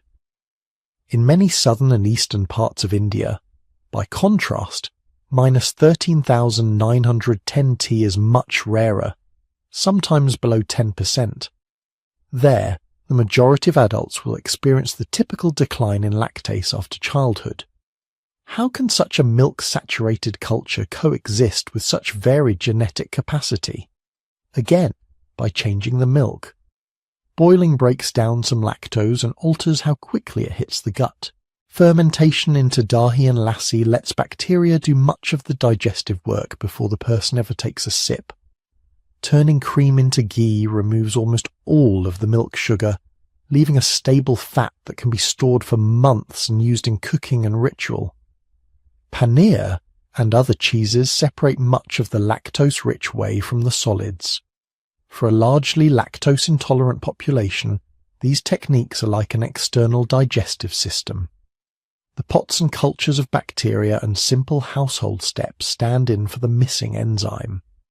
Genetic studies suggest that the minus 13,910 T allele probably entered South Asia in larger amounts with steppe pastoralist migrations 3,000 to 4,000 years ago, then was favoured in some high dairy groups, communities like Gujars or Todas, where milk consumption is extraordinarily high. In such groups, lactase persistence can reach well over 80%. But for many others, the daily reality has been, you don't need the mutation to enjoy dairy, you just need the right recipes. If we step north again, onto the Central Asian steppe, the pattern repeats in yet another form. Mongolian and related nomadic cultures have, for centuries, lived in a world saturated with animal milk. Mare's milk, cow's milk, yak's milk, sheep's and goat's milk. For some herders, dairy has provided a third or more of all calories, especially in summer. Travellers' accounts are full of details, skins of airag or kumis, the sour, fizzy, mildly alcoholic drink made from fermented mare's milk, dense cheeses hung in the wind to harden, pastes of dried milk. And yet, when their DNA is examined, many of these populations show relatively modest frequencies of lactase persistence alleles, not the near-universal levels seen in some European or African herders, something lower, more mixed. The paradox dissolves when you look into the buckets. Almost all of this milk is fermented. Airag is alive with bacteria that devour lactose and turn it into acids and a little alcohol. Yogurts and hard cheeses do the same, letting microbes pre-digest the sugar. Dried curds concentrate protein and fat, while much of the lactose is left behind in the liquid that's discarded or used in limited ways. The steppe nomads solved the milk problem in the churn and the skin, not primarily in their genomes. Taken together, these regions, Arabian deserts, Levantine fields, South Asian plains, Central Asian grasslands, offer a kind of braided lesson. Again and again, humans found ways to live with milk. Sometimes, culture leapt first, inventing yogurts, cheeses, ghee, and fermented drinks that made dairy safer for bodies that had never read the genetic instructions for adult lactase. In those settings, the pressure on DNA was lighter. Lactase persistence mutations could appear and spread, but they did not have to conquer the population. Other times, especially where fresh milk was the only reliable food in harsh landscapes, evolution leaned in harder. Among Bedouin camel herders, East African cattle keepers, or certain Indian pastoral castes, carrying one of those tiny regulatory switches could mean the difference between thriving and constant discomfort. The result is a global patchwork, not a simple divide between milk peoples and non-milk peoples, but an intricate weaving of genetic adaptations and cultural techniques. A village that ferments everything and has low LP next to a community of raw milk herders with high LP. A religion that prizes ghee, a nearly lactose-free fat, in a population where many adults lack the enzyme. A nomad who drinks litres of fermented mare's milk daily, yet whose genes say, lactase off. When you next hear someone say, people from this region can't drink milk, or those people can drink as much as they like, it's worth remembering this deeper story. Our relationship with milk is not written by genes alone, nor by culture alone, but by the long, quiet conversation between them. In the next part of our journey, we'll travel further east and across oceans, to places where that conversation took a different turn, where entire civilizations built rich cuisines and thriving societies while leaving the lactase switch quite happily in its original baby-only position. If you follow that map of milk and genes further east, something curious happens. The bright zones of high lactase persistence that glow over parts of Europe, Arabia, and East Africa begin to fade. By the time you reach the great river valleys and coastlines of East and Southeast Asia, and then the forests and mountains of the Americas, the light is mostly gone. Not because people here were somehow left behind by evolution, because in these regions, evolution was never pushed to change. Imagine standing on the banks of the Yellow River 6,000 or 7,000 years ago. Early Chinese farmers are planting millet on the dry northern plains. Further south, in the wetter lands that will later carry rice paddies like mirrors, people are beginning to tame rice itself. They keep pigs and chickens close to their houses. Dogs dart between the dwellings. In some places, cattle and water buffalo graze the edges of fields, valued for meat, for muscle, for their ability to pull ploughs through sticky earth. But very rarely for their milk. Here, as agriculture matures, the basic problem of survival is solved without turning to the udder. Protein and fat come from pigs, fish, and later from soybeans. Carbohydrates from rice, millet, wheat, and tubers. Calcium and other minerals from vegetables, bones in broths, and mineral-rich water. The result, seen through the lens of genetics today, is stark. Across much of East Asia, among Han-Chinese, Koreans, Japanese, Vietnamese, Cambodians, and many other groups, the proportion of adults whose bodies keep lactase running is low. In many communities, fewer than 1 in 10 or 1 in 7 adults are fully lactase persistent. In some places, like parts of Korea or mainland Southeast Asia, the numbers dip so close to zero that, statistically speaking, almost everyone is following the ancestral pattern. Enzyme on in infancy, off in adulthood. If you grew up in these societies, that wasn't a problem. It was the norm. Traditional Chinese cuisine, for instance, simply did not revolve around cow's milk. For most of the imperial history, fresh milk and cheese were foods associated with steppe nomads, the barbarians to the north and west, rather than the settled farmers of the Central Plains. Instead, a different kind of milk emerged. Soybeans were domesticated early in North China. At some point, probably more than 2,000 years ago, people discovered that if you soak and grind these beans, then boil and strain the slurry, you get a pale, cloudy liquid, soy milk. If you curdle that liquid and press it, you get tofu. Here was a pair of foods that nutritionally did many of the same things as dairy, rich in protein, containing fats and minerals, able to be flavoured and cooked in countless ways. But they were born from beans, not from animals, no lactose, no need for lactase.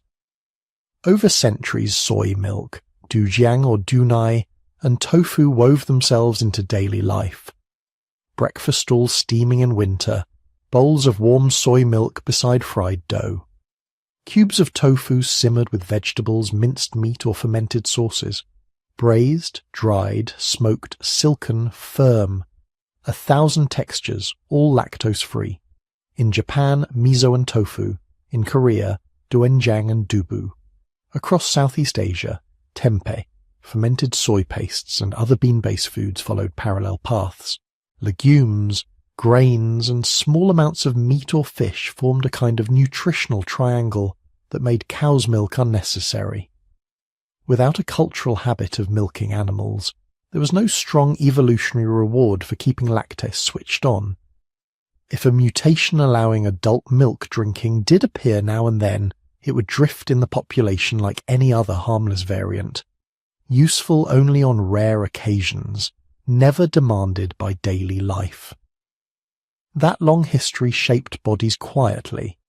Today, when doctors run breath tests or genetic screens, they find that in many East Asian populations, 80 to 90% of adults show lactose malabsorption. When they drink a big glass of unfermented cow's milk, the sugar moves undigested into the colon. Bacteria celebrate, gas, cramps, and discomfort follow. For thousands of years, almost nobody did that. The turning point comes surprisingly late. Only in the 20th century, especially after wars, revolutions, and waves of globalization, do governments and nutritionists in places like Japan, South Korea, and China begin promoting cow's milk on a mass scale. School milk programs, powdered milk in relief shipments, posters reminding parents that milk makes strong bones. Supermarkets fill with cartons and yogurts and ice cream. Dairy becomes aspirational, modern, tied to Western lifestyles. In China, for much of the 20th century, fluid cow's milk is talked about explicitly as a foreign food, imported not just as a product, but as a symbol of progress. As more people start drinking it, another realization spreads alongside the taste for cream and cheese. A lot of us don't digest this very well. Lactose intolerance becomes a familiar phrase, a shared joke, a small annoyance blamed on individual bodies, even though in evolutionary terms, those bodies are simply doing what human bodies have always done. If you sailed east across the Pacific before Columbus, you would have found a similar story playing out under different stars. In the Americas, societies blossomed in deserts, rainforests, mountain valleys, and endless grasslands. They domesticated crops that would transform the world: maize, potatoes, cassava, beans, squash, chilies, cocoa. They built cities of stone and earth: Teotihuacan, Tenochtitlan, Cusco, Cahokia. They tamed animals too: llamas and alpacas in the Andes, turkeys in Mesoamerica, guinea pigs in the highlands, dogs almost everywhere, but not cattle, sheep, goats, or camels. And crucially, almost none of these New World domesticates were regularly milked. A llama can produce milk, of course. All mammals do. But traditional Andean cultures used llamas primarily as pack animals and for meat and wool. There's little evidence of any sustained milking tradition before European contact. In this world of maize and beans, potatoes and quinoa, fish and game, no one leaned on animal milk to feed children after weaning or to survive lean seasons. There were other solutions: nixtamalized corn that unlocked more nutrients, combinations of grains and legumes that together provided all the essential amino acids, terraced fields capturing every drop of mountain rain. Under these conditions, keeping lactase into adulthood conferred no special advantage. It would be like having a key to a door no one ever tried to open. When geneticists and physiologists later measured lactose digestion among indigenous American groups, they found the familiar ancestral pattern. In many communities with mostly native ancestry, 80% or more of adults show lactose non-persistence. Breath tests, stool tests, and genetic markers all point in the same direction. Again, this is not a flaw.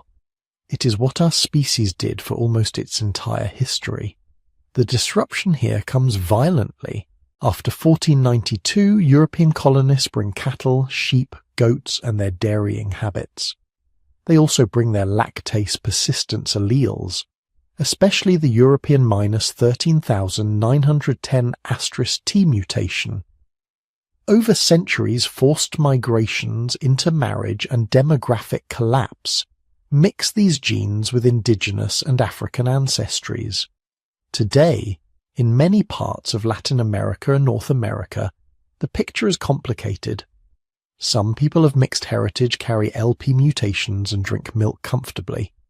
Others, particularly where indigenous ancestry is higher, do not. Yet cow's milk has become woven into cuisines and economies: quesos and ice creams, dairy farms and powdered milk programs. For many native communities, though, the baseline remains similar to what it was before contact. Adult bodies that naturally turn lactase down, living in a world increasingly saturated with a food they did not evolve around. Seen from above, the distributions can look like a judgment. High lactase persistence in some regions, low in others, as if evolution were handing out favors unevenly. But the deeper story is gentler. The lactase-off pattern is the original human condition. It is the setting tested and maintained over hundreds of thousands of years, from the bottleneck survivors in Africa to the first foragers in every new land they entered. Only in certain corners of the world, where milk became not just an extra, but a daily pillar of survival, did evolution tweak the switch. In East Asia, in the Americas, and in many Pacific and Southeast Asian islands, people solved nutrition in other ways. Grains, legumes, fish, tubers, nuts, and non-dairy animal fats carried them through. Fermentation and cooking and clever combinations of plants provided what was needed. They never fell behind on the road to milk. They simply walked a different road. So when you hear that most East Asians are lactose intolerant, or that many Native Americans can't drink milk, it is worth translating the phrase in your mind. Not defective, just ancestral. Bodies still tuned to a world before herds and cheese, a world where the only milk that mattered was the first kind any of us ever taste, the kind that comes from a parent's body in the early months of life, and then, quite naturally, fades away.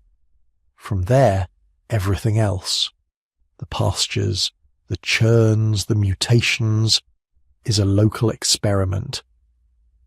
In the next part of our journey, we'll step back from these local experiments and look at the modern map as a whole, a world in which a bedtime glass of milk can be comfort for some, discomfort for others, and a quiet reminder for all of us of the long, winding history written into our genes and our kitchens.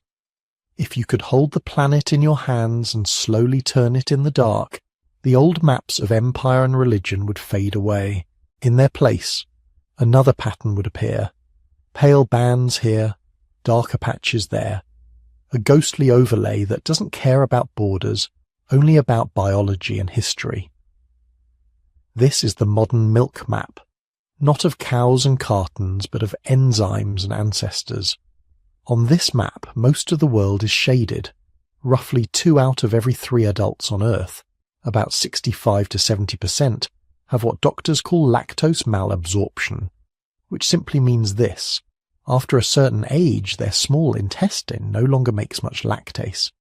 The sugar in milk passes through mostly undigested. But that doesn't mean 2/3 of humanity collapses if they touch an ice cream cone.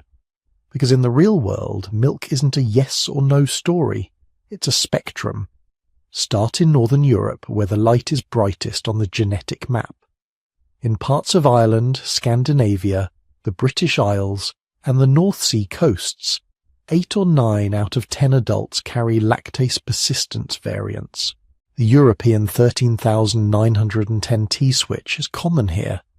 For many people in these regions, a big glass of cold milk in adulthood feels as ordinary as breathing. Yet even inside Europe, the glow fades, moves south toward Italy, Greece, parts of the Balkans. Cross eastward into some Slavic countries. The proportion of adults who keep lactase running drops. In several southern and eastern regions, tests suggest that well over half of adults have some degree of lactose malabsorption. In some pockets, the numbers creep towards 70% or more. So the stereotype, Europeans can all drink milk, dissolves on contact with reality. Even within a single country, ancestry matters. A German city might have one neighbourhood where most people of northern heritage digest milk easily, and another where recent migrants from West Africa or East Asia experience symptoms with just half a cup. Shift your gaze across Eurasia. In many parts of East and Southeast Asia, the old ancestral pattern dominates. 80, sometimes 90% of adults show lactose malabsorption on breath tests. In much of China, Japan, Korea, Vietnam, and neighbouring regions, lactase persistence is the exception, not the rule. But again, it's not absolute. There are communities with step ancestry, or long histories of dairying, where the numbers look different. There are individuals whose genes or microbiomes give them more leeway. Saying Asians can't drink milk erases these gradients and flattens thousands of years of diverse food traditions into a single, inaccurate line. The Americas add another layer. Among many indigenous groups, especially where native ancestry remains high, lactose malabsorption is common, often above 80%. In these communities, bodies still largely follow the pre-dairy script, but centuries of mixing with European and African lineages have created a patchwork. In some Latin American populations, European-derived lactase persistence alleles are frequent. In others, indigenous ancestry predominates. Two people growing up on the same street, eating the same school lunches, may have utterly different experiences with that carton of milk. Even small islands carry distinct signatures. In some Pacific populations, primary lactose persistence is rare. In others, particularly where herding or imported dairying took hold, it's more common. Globalization then pours supermarket milk over all of these underlying patterns at once. From a distance, it's tempting to divide the world into tolerant and intolerant zones. But that's not how bodies actually work. Doctors make a useful distinction here. Lactose malabsorption is about what happens in your gut. Your small intestine no longer produces enough lactase, so some lactose travels onward to the large intestine. There, bacteria feast, producing gas and short-chain acids. Lactose intolerance is about what you feel: bloating, cramps, diarrhea, rumbling, discomfort. You can have malabsorption without many symptoms. You can also have significant symptoms at one time in your life and fewer at another, depending on how much lactose you consume, what else you eat, and what your microbiome is doing. For many adults with reduced lactase, the body can still quietly handle modest doses. 1 cup of milk, around 12 grams of lactose, taken with a meal, moves more slowly through the stomach and small intestine. The existing lactase has more time to work. The bacteria in the colon receive a manageable trickle rather than a flood. In clinical studies, many people who fail a lab test can still drink this amount with only mild or no symptoms. Context matters. Drinking a large glass of milk on an empty stomach is not the same as eating cheese and yogurt with bread and vegetables. Hard cheeses often contain very little lactose. Yogurt comes with bacteria that help pre-digest the sugar. A bowl of rice and beans with a small dollop of sour cream feels different to your gut than a sugar-loaded milkshake. Over time, even your microbiome can adapt. If you introduce small amounts of lactose regularly, some colonic bacteria can shift their metabolism, turning lactose into useful energy instead of just gas. The gut, like culture, learns. A different story entirely hides beneath a similar label: milk allergy. This is not about enzymes. It is about the immune system misidentifying proteins in milk, casein, whey, as dangerous invaders. The responses can range from hives and vomiting to difficulty breathing, and in severe cases, anaphylaxis. Milk allergy is most common in infancy and early childhood. Many children outgrow it by school age. It isn't dose-dependent in the same gentle way. A tiny amount can trigger a big reaction, and no amount of getting used to it or changing your microbiome will make it safe. So when someone says, "I'm allergic to milk," they're describing something very different from the slow, bacterial drama of lactose intolerance. One is a digestive mismatch. The other is an immune alarm. In a way, our modern world has answered both stories with new versions of an old trick. Ancient people learned to ferment milk into cheese, yogurt, kefir, to let microbes transform lactose into lactic acid, to reduce the sugar that caused trouble. They invented technologies of clay pots, animal skins and controlled cultures. Today, factories do something similar with stainless steel and precision. Lactose-free milk on a supermarket shelf is just regular milk with added lactase. The enzyme breaks the sugar down into glucose and galactose before you ever open the carton. To your small intestine, that glass looks like it has already been digested. Lactase tablets and drops in a pharmacy extend the same principle into your pocket. A pill swallowed with the first bite of ice cream stands in for the gene switch some of your ancestors never needed. It's a tiny personal act of biotechnology, continuing a 10,000-year tradition of bending milk to fit human bodies. Around this biology curls another layer, culture and politics.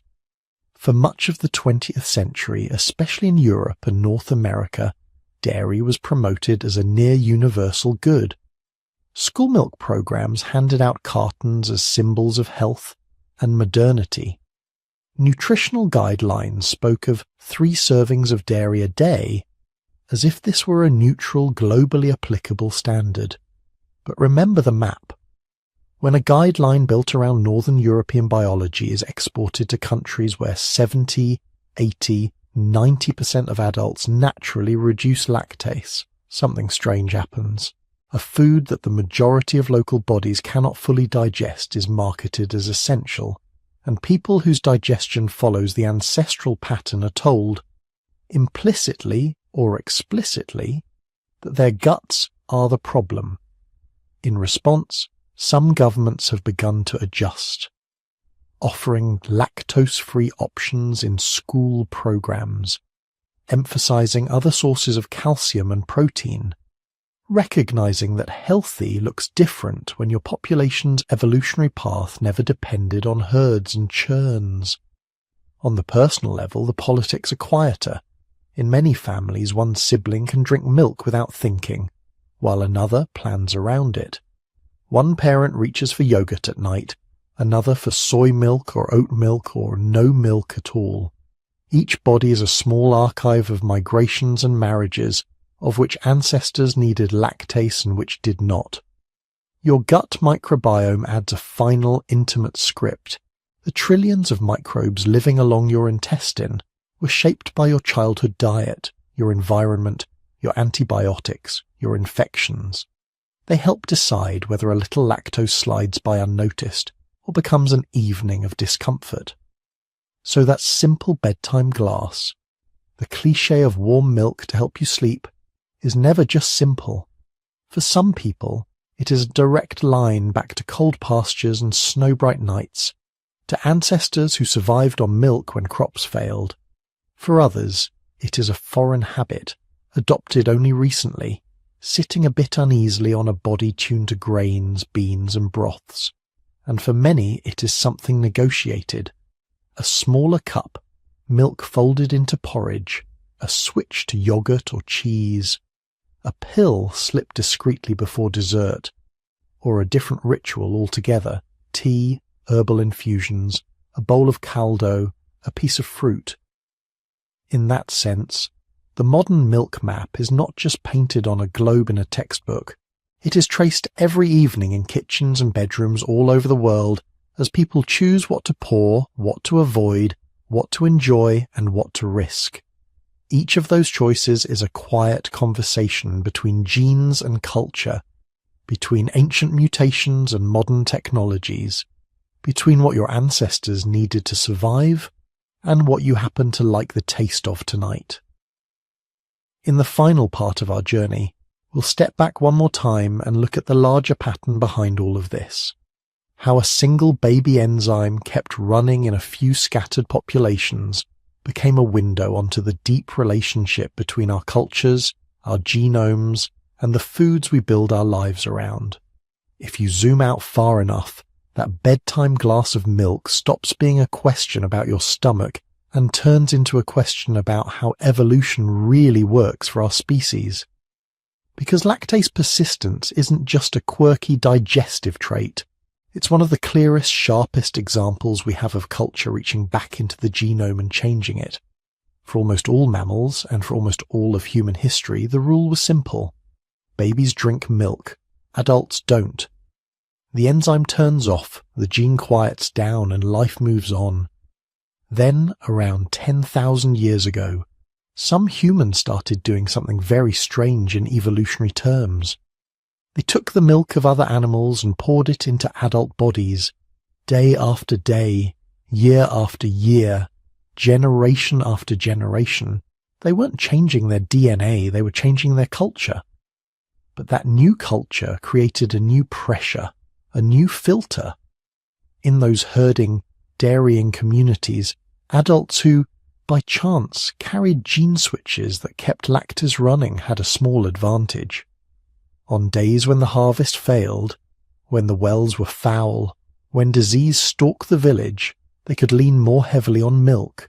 They could squeeze a few extra calories, a little more protein, a safer drink out of the herd.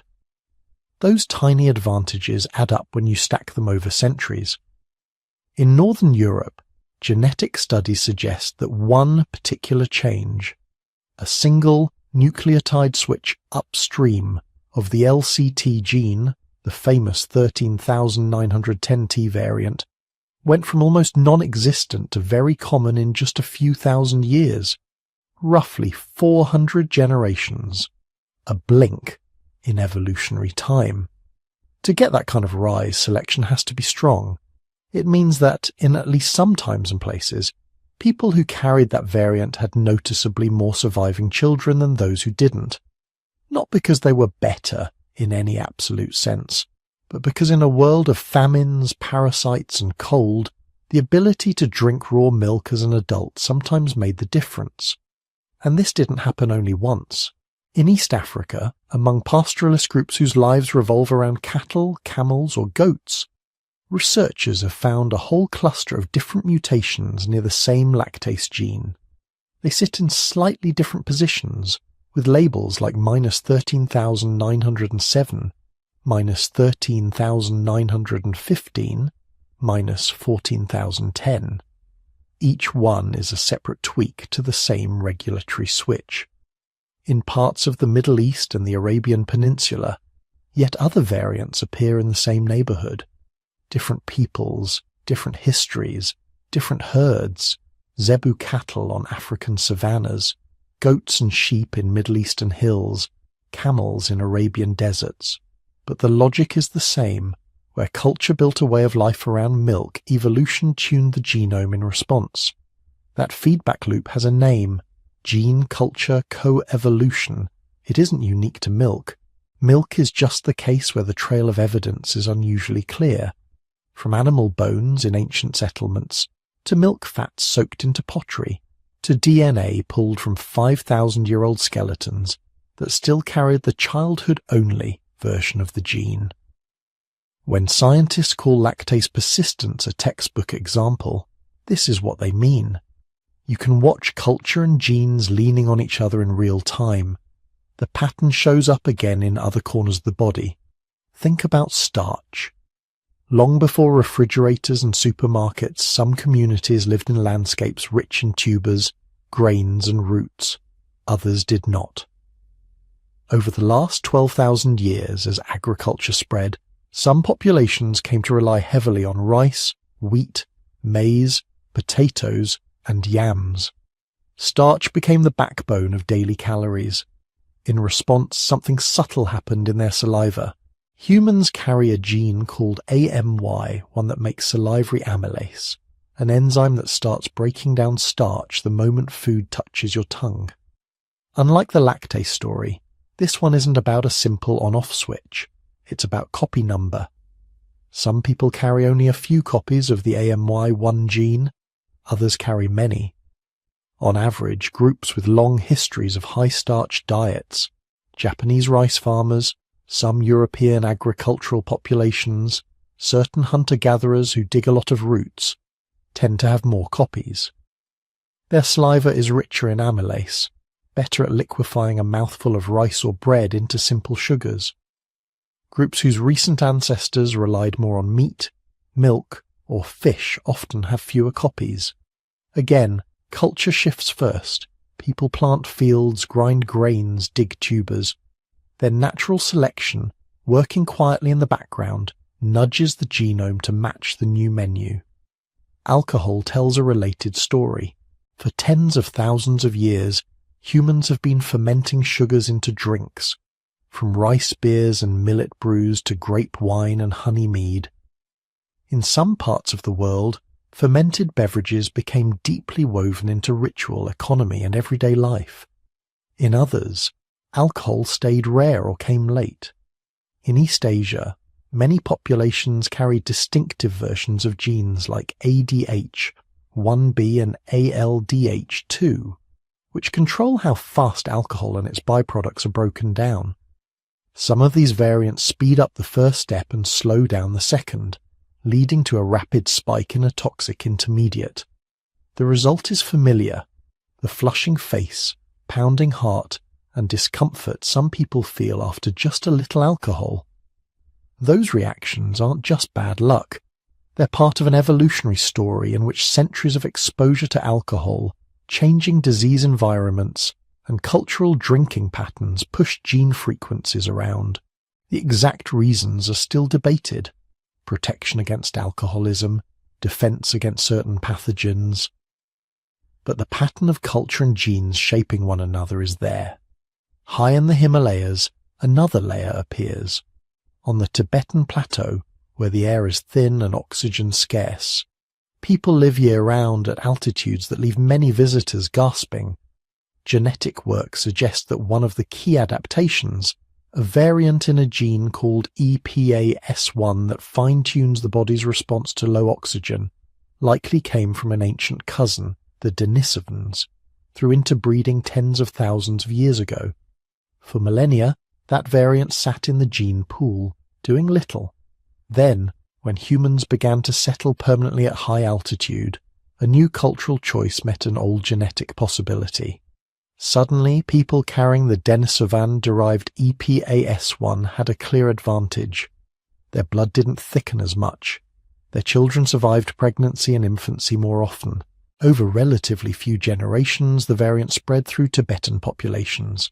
Ancient encounters, recent lifestyles. Once again, the same theme. What we do, where we live, what we eat, how we farm, what we ferment, writes itself into which genes thrive. Milk is just the part of that pattern that most of us can feel immediately, in our own bodies, with a single sip. What makes the milk story especially powerful right now is how much detail we're starting to see. Every year, more ancient genomes are sequenced.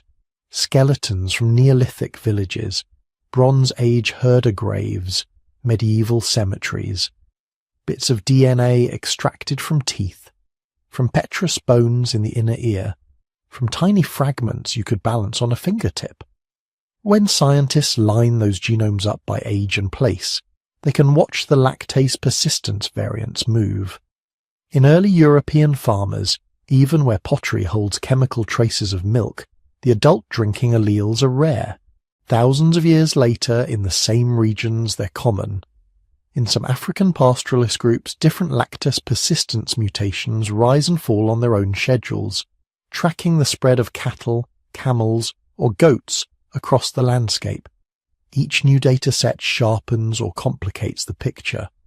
Sometimes it confirms older ideas, that selection was very strong, that the main European allele surged within about 5,000 to 7,000 years.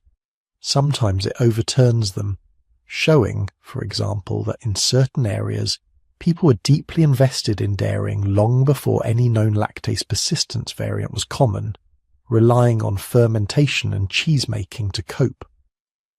What began as a simple story, some people evolved to drink milk, becomes a tapestry of local histories, each with its own timeline, its own mix of culture and chance.